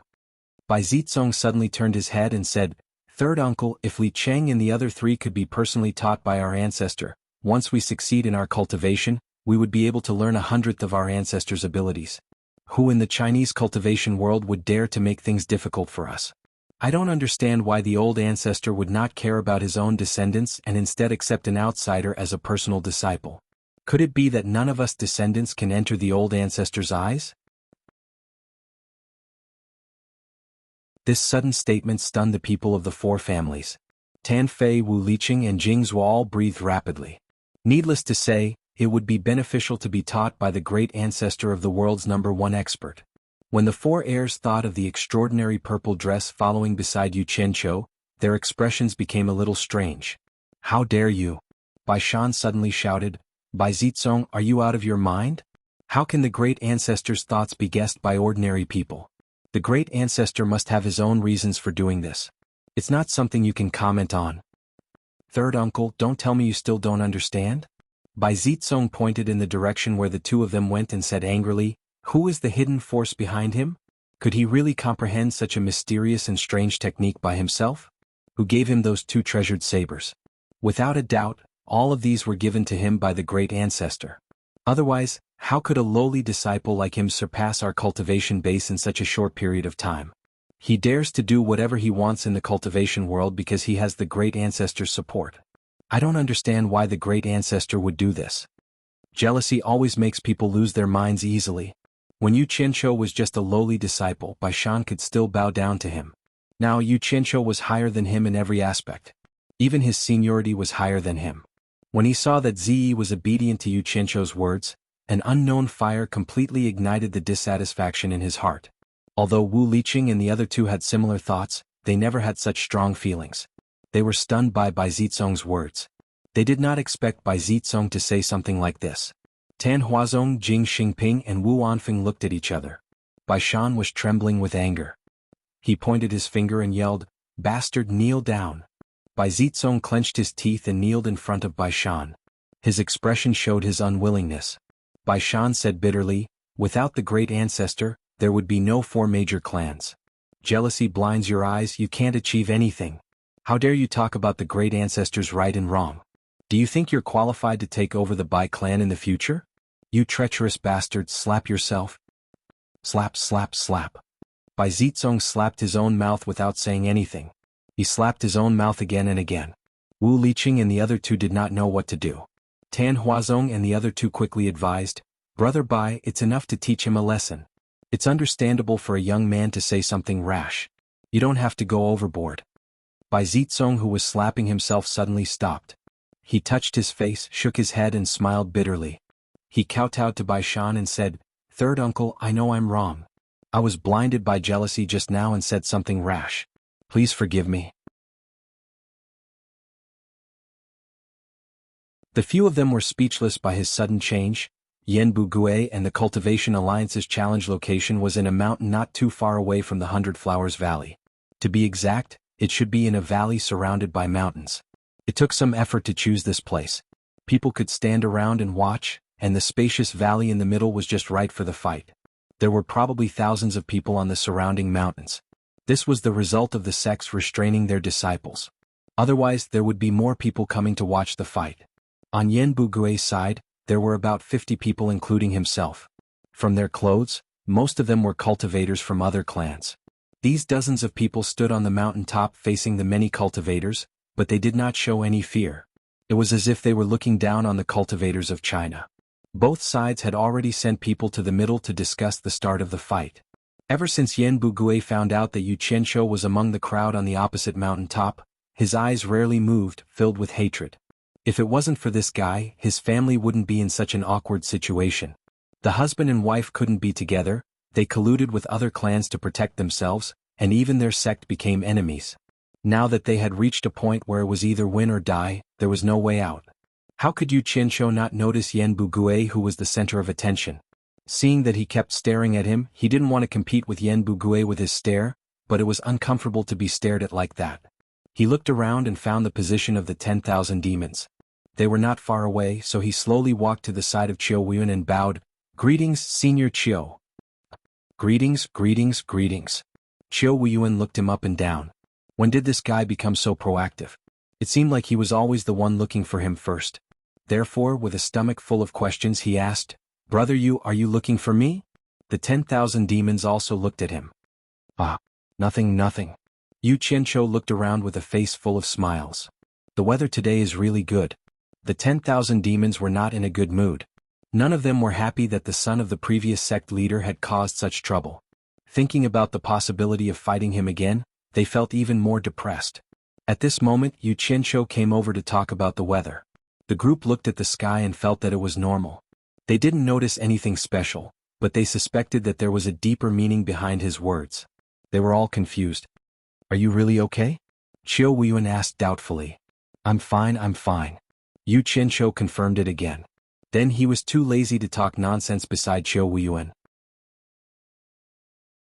He seemed to be chatting happily with the 10,000 demons from time to time, creating a harmonious atmosphere. The 10,000 demons reluctantly answered him. They didn't have the mood to talk nonsense with him now.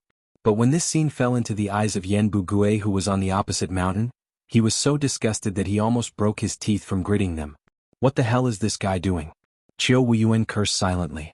The more Yu Qianqiu said that he was fine, the more suspicious he became. He and Yu Qianqiu had known each other for a long time. At that time, Yu Qianqiu hadn't joined Fuxian Island yet. Once they met, Yu Qianqiu started to flatter Chiu Wuyun. Chiu Wuyun already knew that this guy wasn't a good person. What happened later also confirmed his guess. Now that he suddenly acted like this, Chiu Wuyun started to look around suspiciously. When his eyes met the hateful eyes on the opposite mountain, he was stunned. Then he understood everything. This guy was obviously using the 10,000 demons to make Yan Bugue angry. He was vicious. Chiu Wuyun looked at Yu Qianqiu, who was still talking nonsense with the 10,000 demons. His expression changed. He said in a low voice, "Yu Qianqiu, you've achieved your goal. Go back to your position." "Senior Chiu, what do you mean by that?" Yu Qianqiu pretended to be confused. "Please go back." Chiu Wuyun raised his hand and said bluntly. The dignified Myriad Demon's Palace, the leader of the demonic path, had been used by this fellow like a bunch of blind people. How could they possibly have the nerve to explain themselves so clearly? Yu Qianqiu's expression darkened. He said in a cold voice, "It seems that I'm not welcome in the 10,000 demons. I originally wanted to shamelessly ask to join the 10,000 demons after the competition.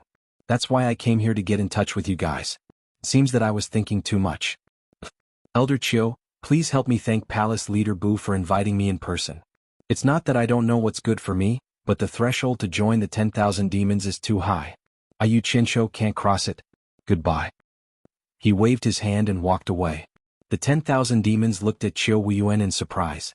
For someone like Yu Qianqiu, who had mysterious skills and a spiritual treasure, the 10,000 demons couldn't wait to recruit him. "Why did you chase him away?" One of the late tribulation cultivators who rushed here overnight asked in a low voice. "Chiu Wuyun, what's going on?" Chiu Wuyun was speechless. He thought to himself, did I really think too much and misunderstand? If this guy really wants to join the 10,000 demons, then I...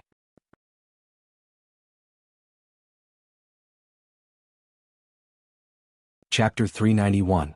Some people who were paying attention to Yu Qianqiu saw him strolling to the 10,000 demons' side and chatting happily with the top demonic factions people, but for some reason he came back with a long face.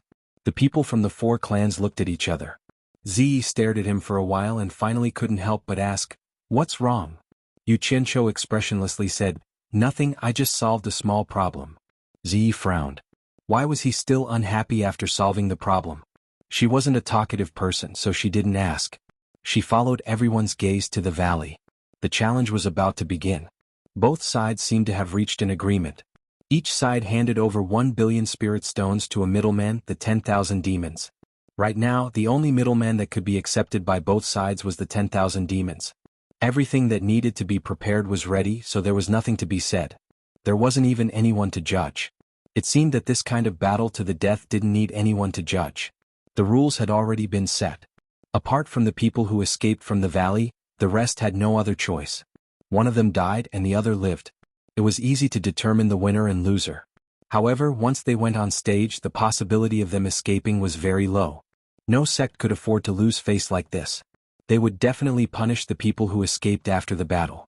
The top 10 sects of the righteous and demonic sects had already gathered their experts, especially the supporting Immortal Island. They had 2 experts at the final stage of the Tribulation Passing stage and 10 experts at the Tribulation Passing stage from the Cultivation Pavilion. Dongfang Chang'eo was one of them. It was obvious that the supporting Immortal Island was complacent and wanted to use this challenge to prove their position as the top sect in the world. The 10,000 Demons, the leader of the demonic faction, was destined to be unable to compete with the supporting Immortal Island in this matter. Those who knew a little about the cultivation world knew that the supporting Immortal Island was in the hands of the Guan clan while the 10,000 Demons were in the hands of the Yen clan. Yen Bugui was the only son of the 10,000 Demons' previous leader Yen Wuchen and the current leader Bu Yunxiao's senior brother. If Yen Wuchen didn't die, the 10,000 Demons wouldn't dare to do anything to him. After the spirit stones were handed over, the valley quieted down. There was only the sound of the mountain wind. Everyone was looking around, not knowing who would be the first to challenge, and who would be the first to accept the challenge. Damn. What were they waiting for? Yu Qianzhou looked around, wishing he could go up first. Unfortunately, his cultivation level was too low. If he went up first, his opponent's cultivation levels would be above the crossing tribulation stage. According to the rules, they wouldn't be able to challenge him, so going up first would be pointless. According to the rules, those with high cultivation bases could not challenge those with low cultivation bases, while those with low cultivation bases could challenge those with high cultivation bases. However, it seemed that the possibility of the second scenario happening was very low, because it was practically courting death. China's cultivation world didn't know much about the foreign cultivation world, so the sects wanted to send someone to explore the world first before making a move. Yen Bugui, on the other hand, knew the situation of China's cultivation world very well. He wanted to see who would go first before sending someone to deal with the challenge. This was one of the reasons why he was determined to win. The mentality of both sides caused a temporary stalemate. Yu Qianzhou decided to wait a little longer when he thought about the possibility of earning 50 million. If no one went up, he would let Ziyi go. At this moment, Dongfang Chang'eo of the supporting Immortal Island slowly took out a golden spear from his storage bag, attracting everyone's attention. It seemed like the supporting Immortal Island was going to be the first to fight. The supporting Immortal Island was known as the top sect in the world. It might not matter to other sects if this stalemate continued, but the supporting Immortal Island couldn't do this because it was the top sect in the world. Dongfang Chang'eo had been representing the image of the supporting Immortal Island for a long time, so he had to fight first. It's him again. Yu Qianzhou stared at Dongfang Chang'eo with a trace of pity in his eyes. He couldn't help but sigh. Dongfang Chang'eo was simply a desperate man of the supporting Immortal Island. He was always at the forefront. Sigh. Heroes would eventually reach their twilight, and even a fine horse would stumble. If this went on, he was destined to become a tragic figure. A figure flashed, and Dongfang Chang'eo was already standing in the middle of the valley. The luxurious grass covered him up to his knees. He held his spear and shouted, "Middle stage tribulation passing cultivator of the supporting Immortal Island, Dongfang Chang'eo, accepts the challenge. Who wants to die?" His last sentence was especially sonorous, and his voice echoed in the valley for a long time. "Good," someone shouted. Everyone looked toward the source of the voice and saw Yu Qianzhou taking the lead in clapping and clamoring. Everyone was slightly stunned. Someone from the Cultivation Alliance immediately followed suit. Then, the cheers and applause were continuous, and the atmosphere was immediately livened up. Yu Qianzhou didn't mean anything else. First of all, there was finally someone to light up the fire. Second of all, Dongfang Chang'eo was a real man in his heart. The applause and cheers were not wrong for him. Ziyi looked at Yu Qianzhou in surprise. She didn't expect the crowd to have such a big reaction. Driven by the atmosphere, she couldn't help but applaud. Wu Liqing and the other two looked at Bai Zizong. Bai Zizong smiled bitterly at them and applauded. Dongfang Chang'eo tilted his head and looked at Yu Qianzhou. He nodded and thanked him. It was enough for a man to be cheered by another man for something that he had held onto for his whole life. In the end, he met Qiu Wuyuan of the 10,000 Demons. These two represented the leaders of the righteous and evil sects. For the glory of their sects, they fought for everything and never gave in. Qiu Wuyuan looked at Dongfang Chang'eo with an inexplicable expression. He sighed slightly and looked away. This was the first time he gave in to Dongfang Chang'eo. Only the two of them could understand that kind of feeling. Yu Qianzhou's atmosphere was getting stronger. Dongfang Chang'ao's fighting spirit increased. He suddenly turned around and pointed at Yan Bugui and the others on a mountain. He shouted, "Dongfang Chang'ao is here. Who wants to fight me?" Good. This time there was no need for anyone to take the lead. The crowd had already pushed the applause and cheers to the climax. Yan Bugui retracted his resentful gaze from Yu Qianzhou. He looked around and snorted coldly. He slowly walked in front of a person and said in a deep voice, "Mr. Yan, I'm sure you've heard of this person. He can be considered a famous figure in Fuxian Island. His golden source spear is an upper-grade magical treasure. He rarely has a match. Although your cultivation is similar to his, and the black dragon whip in your hand can more or less restrain the spear, don't underestimate him. I'll leave this battle to you. I've long wanted to meet this person." The cultivator called Mr. Yan chuckled. He gently pulled on a long black whip that was tied to his naked upper body, and it smoothly slid into his hand before coiling into a bundle. He swept down from the mountain and stood about 10 meters away from Dongfang Chang'ao. He chuckled and said, "Xiushui country's tribulation passing middle stage cultivator, Yan Biao, is here to challenge you." As soon as he arrived, the surrounding area immediately quieted down. All eyes were focused on the two of them. When Dongfang Chang'ao saw the whip in Yan Biao's hand, he slightly raised his eyebrows. He raised his spear and shouted, "Foreign cultivator, how dare you mess with the Chinese cultivation world?" The spear turned into a phantom and smashed down. Dongfang Chang'ao made the first move. With a loud boom, a long deep hole appeared on the ground. The air wave sent the surrounding weeds flying. Yan Biao couldn't be hit just like that. He had already disappeared. "I've long heard of Dongfang Chang'ao's great name. Now that I see it, you're so clumsy." The voice came from the sky. Yan Biao stopped in the air. The long whip in his hand had already been released. It was like a spirit snake flying in the air. It was extremely nimble. The people of the Cultivation Alliance were shocked. The Chinese cultivation world was good at using flying swords, but this was the first time they had seen someone using a whip. The two late-stage tribulation-passing elders of Fuxian Island were called Jin Yen and Fan Benlei. Their faces revealed a faint trace of worry. The whip could restrain the spear. In addition, it could be used like a sword. They were afraid that Dongfang Chang'ao would be in danger. Dongfang Chang'ao didn't even raise his head. He straightened his spear and pierced the sky. Whoosh! A golden light shot out from the spearhead and shot toward Yan Biao. While Yan Biao was speaking, his hands were already forming messy hand seals. The long black whip coiled up in the air. The raised whip head was pitch black like a cone, as if it was refined from a beast's horn or tooth. When the golden light shot over, Yan Biao didn't dodge. He pointed his finger and the long whip whizzed out. The cone-like whip head directly collided with the golden light. Bang! A wave of air exploded. The golden light shot out from the spear was instantly defeated in the air. The long whip, however, shot toward Dongfang Chang'ao like an arrow. Everyone watching was shocked by the sharpness of the whip. At the same time, they were worried for the person below.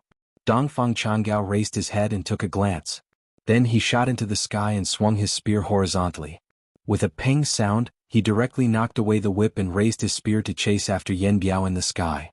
The latter smiled ferociously. He raised his hand and pointed. Dongfang Chang'ao suddenly felt that something was wrong. He quickly glanced to his left and right. Suddenly he heard a whoosh sound coming from behind him. He looked back and saw that the whip that he had just knocked away was coming again. Bang! He turned around and raised his spear to knock the whip away again. But the whip was just knocked away. It bounced in the air and came back to life. In the blink of an eye, it wrapped around him again. Dongfang Chang'ao didn't have time to care about Yan Biao. He waved his spear and fought with the strange whip. On the other hand, Yan Biao, who was in the air, only needed to control the whip with ease. Dongfang Chang'ao was already at a disadvantage. If this continued, he would consume too much of his true essence. If his reaction was a little slow, he was afraid that he would be at a disadvantage. Yu Qianzhou could see that Dongfang Chang'ao wasn't really inferior to that guy. The key was that the guy's whip was too strange. It couldn't be killed or broken. It was really entangled. Dongfang Chang'ao couldn't display his strength at all. Damn it. No one knew what would happen next. Losing one more round might decide the outcome of the battle. This was related to the ownership of 1 billion yuan. I've invested 40 million yuan. I can't lose money no matter what. Yu Qianqiu frowned.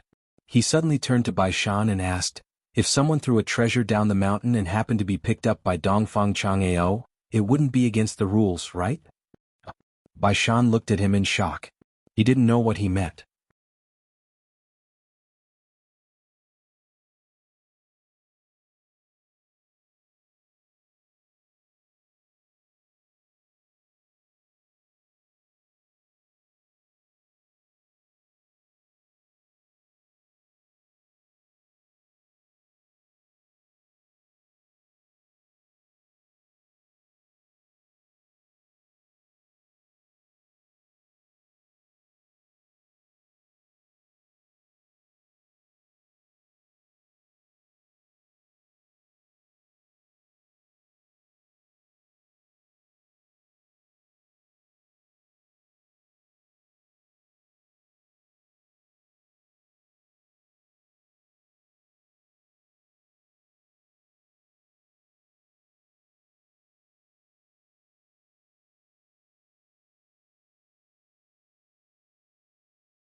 Chapter 392.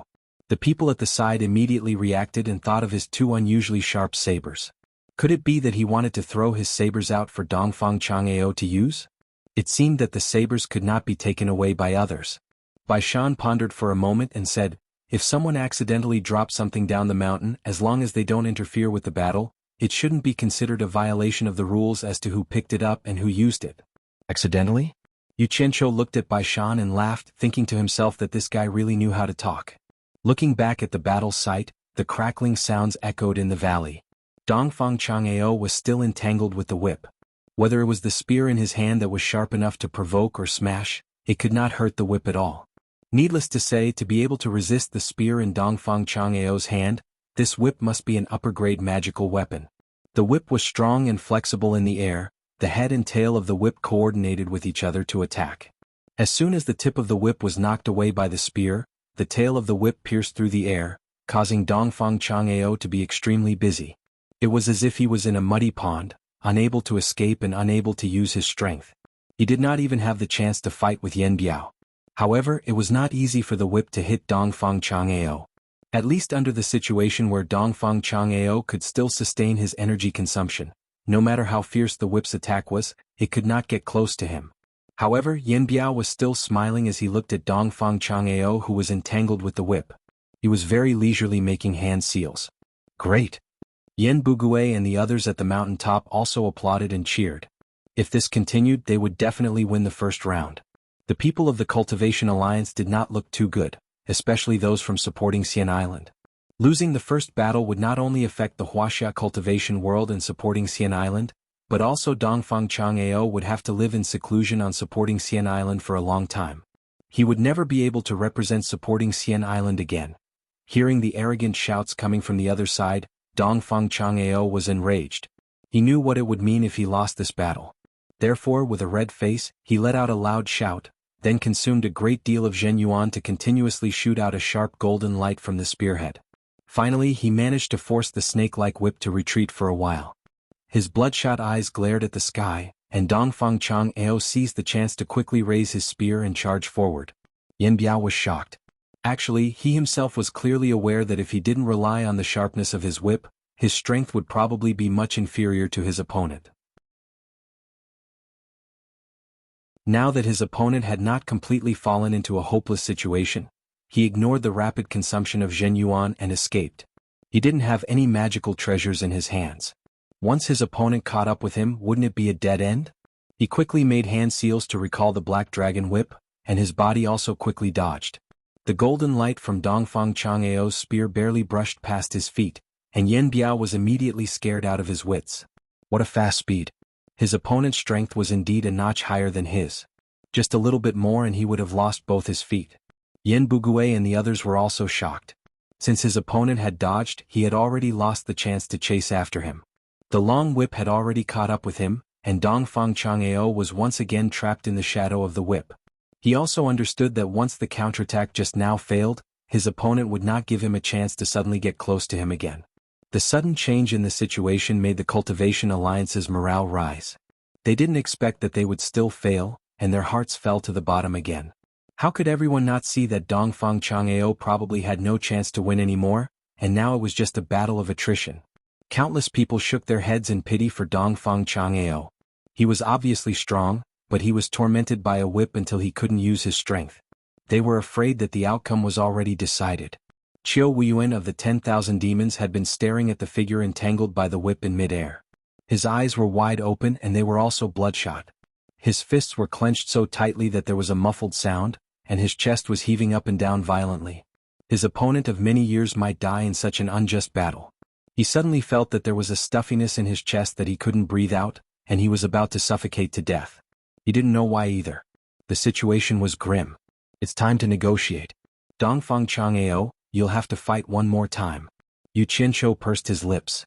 While everyone was watching with rapt attention, he walked out swaggeringly, and slowly walked to the side of the people from supporting Xian Island. There was still someone in the mood to stroll at this time, and it naturally attracted many people's attention. It was this guy again. Previously he went to the 10,000 demons side and this time he came to supporting Xian Island's side. What was he trying to do? Yu Qianqiu didn't say anything. The mountain was a little sloped, and he stood under the eyes of the people from supporting Xian Island, silently watching Dongfang Chang'ao brandishing his long whip. The people from supporting Xian Island looked at each other, not knowing what this guy was doing here at this time. Quan Deming was currently the representative here and he couldn't help but ask, Yu Qianqiu, what's the matter? Ah. Yu Qianqiu looked back in a daze and then looked left and right as if he had accidentally walked here. He immediately walked up and moved to Quan Deming's side, cupped his fist slightly and said, Elder Quan, I have something to ask. I noticed that Elder Dongfang's strength is obviously stronger than Yan Biao, but his spear is restrained by that long whip. I have something I don't understand. Don't you have any treasures that can break this long whip? If you do, why not throw it into the battlefield now? As long as you don't interfere with the duel, it won't be against the rules. Quan Deming turned around to look at the two consecrators behind him and frowned. I don't know what this whip is made of, but it's soft and not strenuous at all. It's not something that can be countered by ordinary treasures, unless there's an exceptionally sharp treasure that can break it in one fell swoop. It's not that our supporting Xian Island doesn't have such treasures, but they aren't in our hands at the moment, and it's too late to go back and get them. At this point, Quan Deming suddenly stopped talking, and everyone from supporting Xian Island also looked at Yu Qianqiu. Speaking of the sharpness of treasures, who had seen a treasure sharper than Yu Qianqiu's sabers? Even the sword of De Luo Sect's sect master was easily cut into 3 pieces, so it shouldn't be a problem to deal with this whip. Everyone's eyes lit up, but they immediately remembered that not everyone could pick up the sabers. Dongfang Chang'ao had also tried, but he couldn't pick it up at all. Thinking about it was a waste of time and everyone shook their heads in regret. Yu Qianqiu nodded and he rubbed his chin as he muttered, Speaking of spears, I do have a treasure spear here. Although it's not as strong as my sabers, its sharpness isn't inferior to the sabers, and it might even be better. I just don't know if it can break this long whip. He wasn't afraid that people from other sects would hear him, because if someone released their divine senses to listen in, they would be discovered by supporting Xian Island. His words were no less than a sweet bait, and everyone's eyes lit up. There was actually a treasure spear that was sharper than his sabers, so how could it not break the long whip? Quan Deming was astounded, and he asked, "Yu Qianqiu, is what you said true?" Yu Qianqiu silently turned around and he frowned. "Elder Quan, this isn't the first time we've met, so when have you seen me lie?" His tone was a little unhappy. "That's not what I meant." Quan Deming explained, "What I meant was, can you take out your treasure spear and let us take a look at it?" Yu Qianqiu looked at the situation of the battle, and he reckoned that Dongfang Chang'ao would be able to hold on for a while longer. Thus he shook his head and sighed, "Sigh. I have a few good treasures with me, and they were all given to me by a senior. He once told me that unless it's an emergency, I can't simply show these treasures to others, and I can't give them to others to use without permission. I've already promised him, so it's not convenient for me to break my promise. May I know which senior it is? Why don't you tell us? Perhaps he has a good relationship with supporting Xian Island," Quan Deming said. "He has been in seclusion for many years, so I'm afraid you won't know him." Yu Qianqiu thought of a person, and he casually made up a story, Nanming Old Ancestor. While Quan Deming was still thinking, the two consecrators at the end of the tribulation passing stage behind him exclaimed, "What? It's him?" Yu Qianqiu was slightly stunned. *CK. I've blown my trumpet. There's really someone in supporting Xian Island who knows Nanming Old Ancestor? Quan Deming turned around and bowed. "Consecrators, is there really such a person? Why haven't I heard of him before?" Jin Yin said with a solemn expression, "It's normal that you haven't heard of him. This person was a person from over 1,000 years ago, and he was a wandering cultivator who hid in the cultivation world. Over 1,000 years ago, when the sect leader of supporting Xian Island went out for a tour, he coincidentally met an expert at the end of the tribulation passing stage. Not only was this person's cultivation level profound, but he was also a top-notch expert in smithing. His smithing skills were simply extraordinary and wonderful. Sect leader Ren wanted to befriend him, but the other party was unwilling to acknowledge him. In the end, sect leader Ren asked for his name, but the other party only said, Nanming Old Ancestor, and left. After that, supporting Xian Island sent people to secretly investigate this Nanming Old Ancestor. But it's a pity that we didn't have the chance to meet him again." "That's right." Fan Benlei nodded and said, "Most people don't even know about this. I've only seen it in the secret records of Nurturing Heart Pavilion. According to sect leader Ren's description, with the smithing skills of that Nanming Old Ancestor, it shouldn't be difficult for him to forge a treasure spear. But this was already a matter from over 1,000 years ago. If this person is really still alive, then wouldn't he be over 1,000 years old?" When everyone heard this, they immediately thought of a possibility. If that person was still alive, wouldn't his cultivation level have already reached the legendary soul formation stage? Think about it, even if Yu Qianqiu was spouting nonsense, it couldn't be so coincidental. Putting aside the fact that the name was the same, to be able to take out such a treasure, wouldn't it coincide with the secret of Nanming Old Ancestor being a smithing expert? Like I said, I've only heard of this Nanming Old Ancestor from He Li.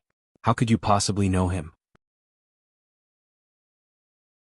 Yu Qianqiu's brows moved slightly, and he suddenly sighed and said, "Your sect leader Ren really missed the opportunity to meet Nanming Old Ancestor.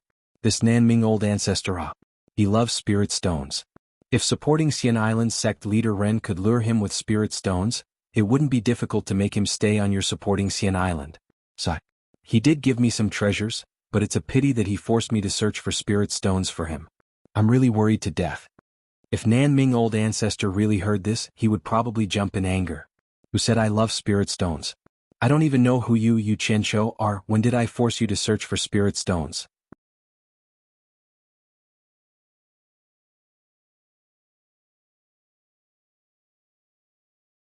Chapter 393. Ancestor Nanming liked spirit stones? The people of supporting Immortals Island finally understood why Yu Qianqiu and the purple-clothed lady were so frantically accumulating wealth after their appearance. It turned out that there was an inside story. Jin Yin and Fan Benlei looked at each other. While Yu Qianqiu was looking at the duel in midair, they gave Quan Deming a look. Quan Deming nodded his head in understanding. He turned to Yu Qianqiu and said, "Yu Qianqiu, can we borrow that spear for a while?" Yu Qianqiu paused and said with some difficulty, "I know what you mean.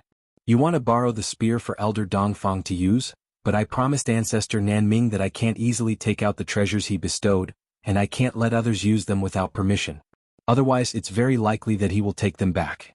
Elder Quan, you have to know that I'm prepared to use these treasures to save my life at a critical moment. If they were to be taken back, what would I do when I encounter danger in the future? Most importantly, I've always kept my promises.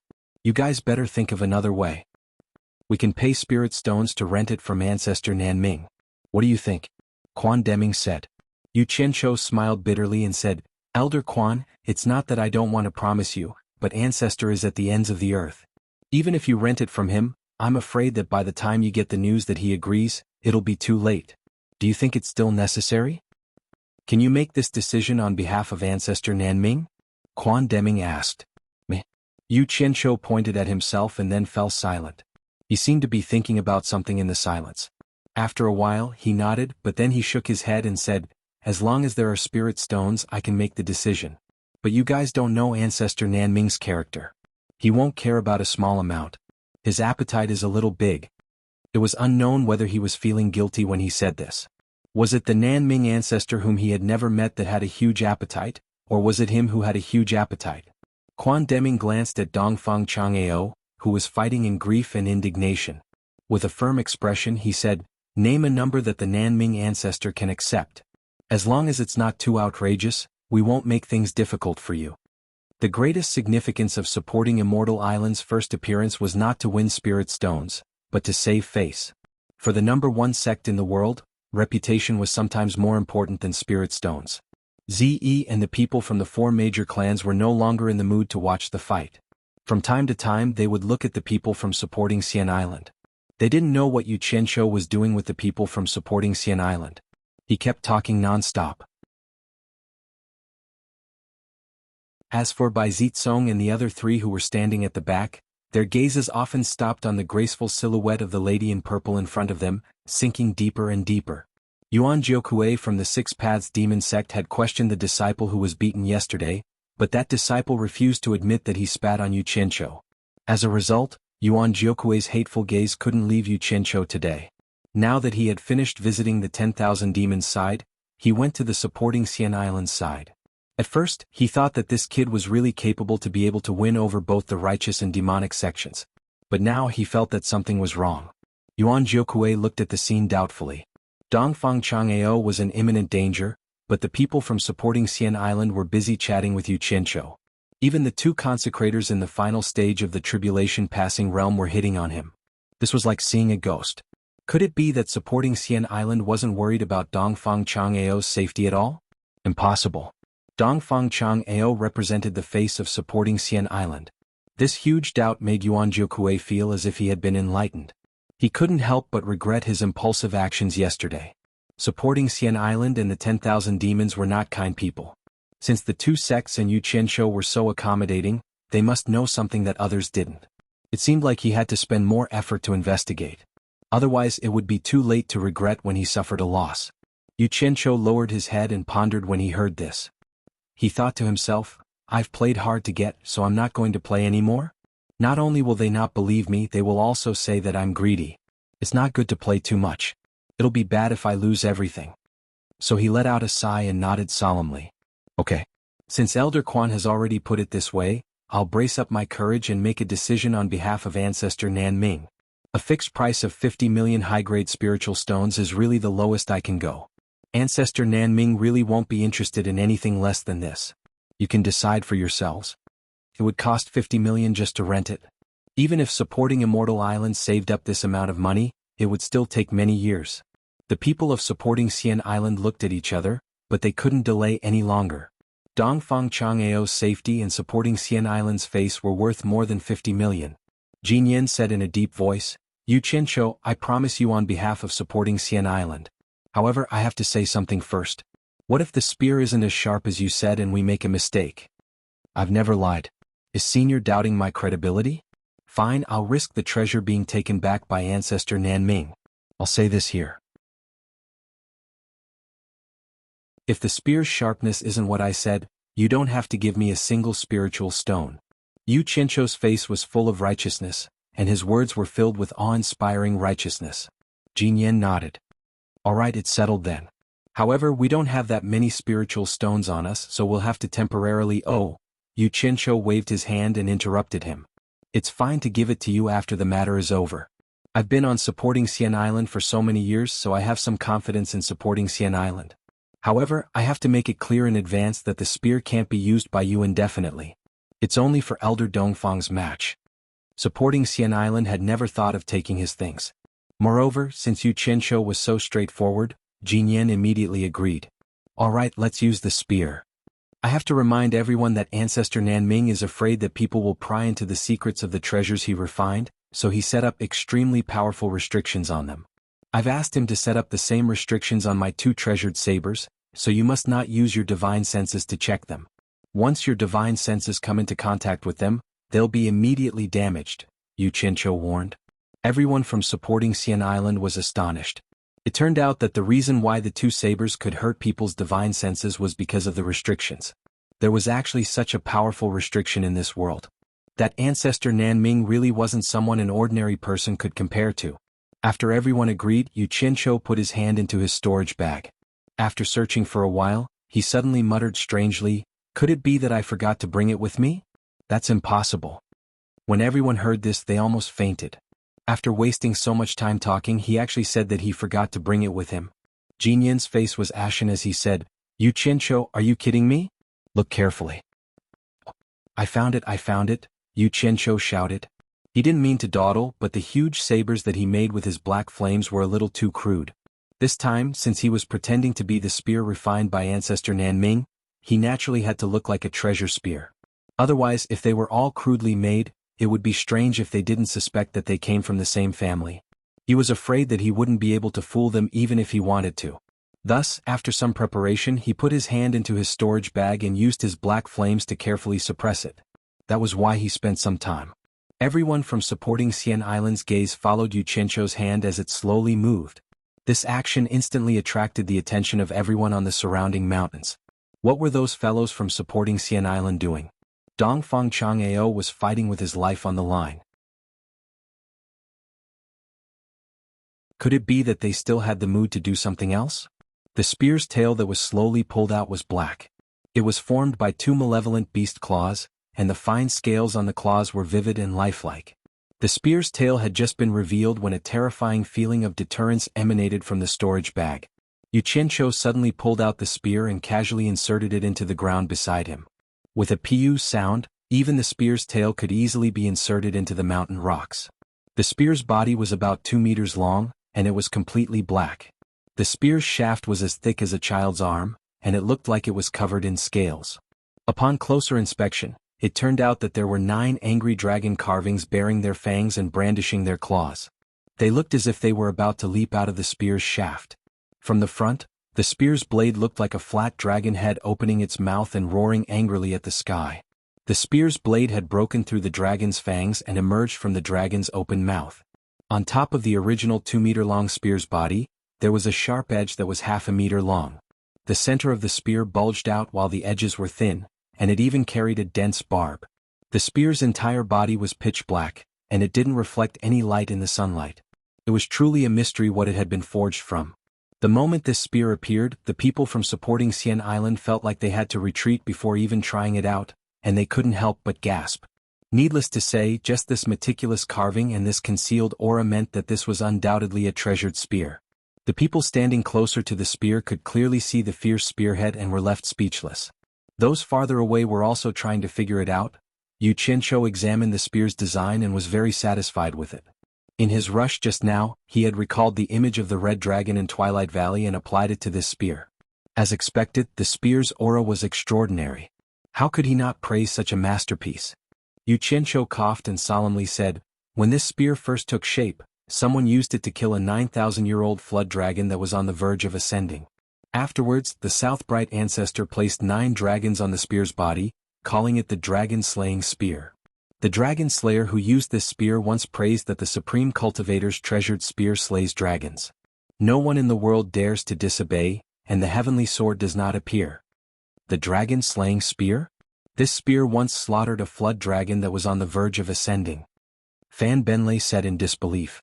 The people from supporting Xian Island also stared at the spear, and Jin Yan asked in shock, "The heavenly sword does not appear, and who can contend with it?"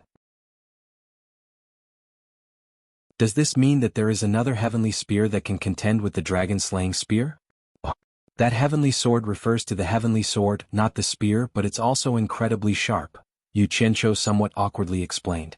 He thought to himself, I can't talk nonsense anymore.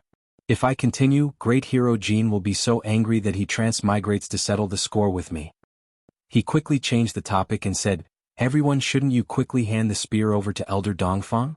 If we continue to talk, I'm afraid there will be a problem. Everyone was shocked when they heard this. Only now did they remember that they were only looking at the spear, and they neglected the desperate Dongfang Chang'eo. Jin Yin and Fan Benlei nodded at Quan Deming at the same time. Quan Deming grabbed the spear and instantly felt a bone-piercing cold. He couldn't help but praise, good spear. Everyone stepped aside and Quan Deming walked out with the spear in hand. He transmitted his voice to Dongfang Chang'eo, Elder Dongfang, don't panic. We have already found you the peerless godly weapon, dragon-slaying spear. It will definitely be able to break that strange whip. You must remember the restriction on this spear is extremely powerful. As long as you don't use your divine sense to check, you will definitely be able to use it safely. That you're tuning in to the Han Li's Wuxia Chronicles YouTube channel. We're so grateful for your support, and don't forget to subscribe to join us on this incredible journey through captivating stories. Your generosity through donations truly makes a world of difference, as it's the primary source of revenue that allows me to expand and enhance this channel for you. Thank you from the bottom of my heart for being a part of this adventure.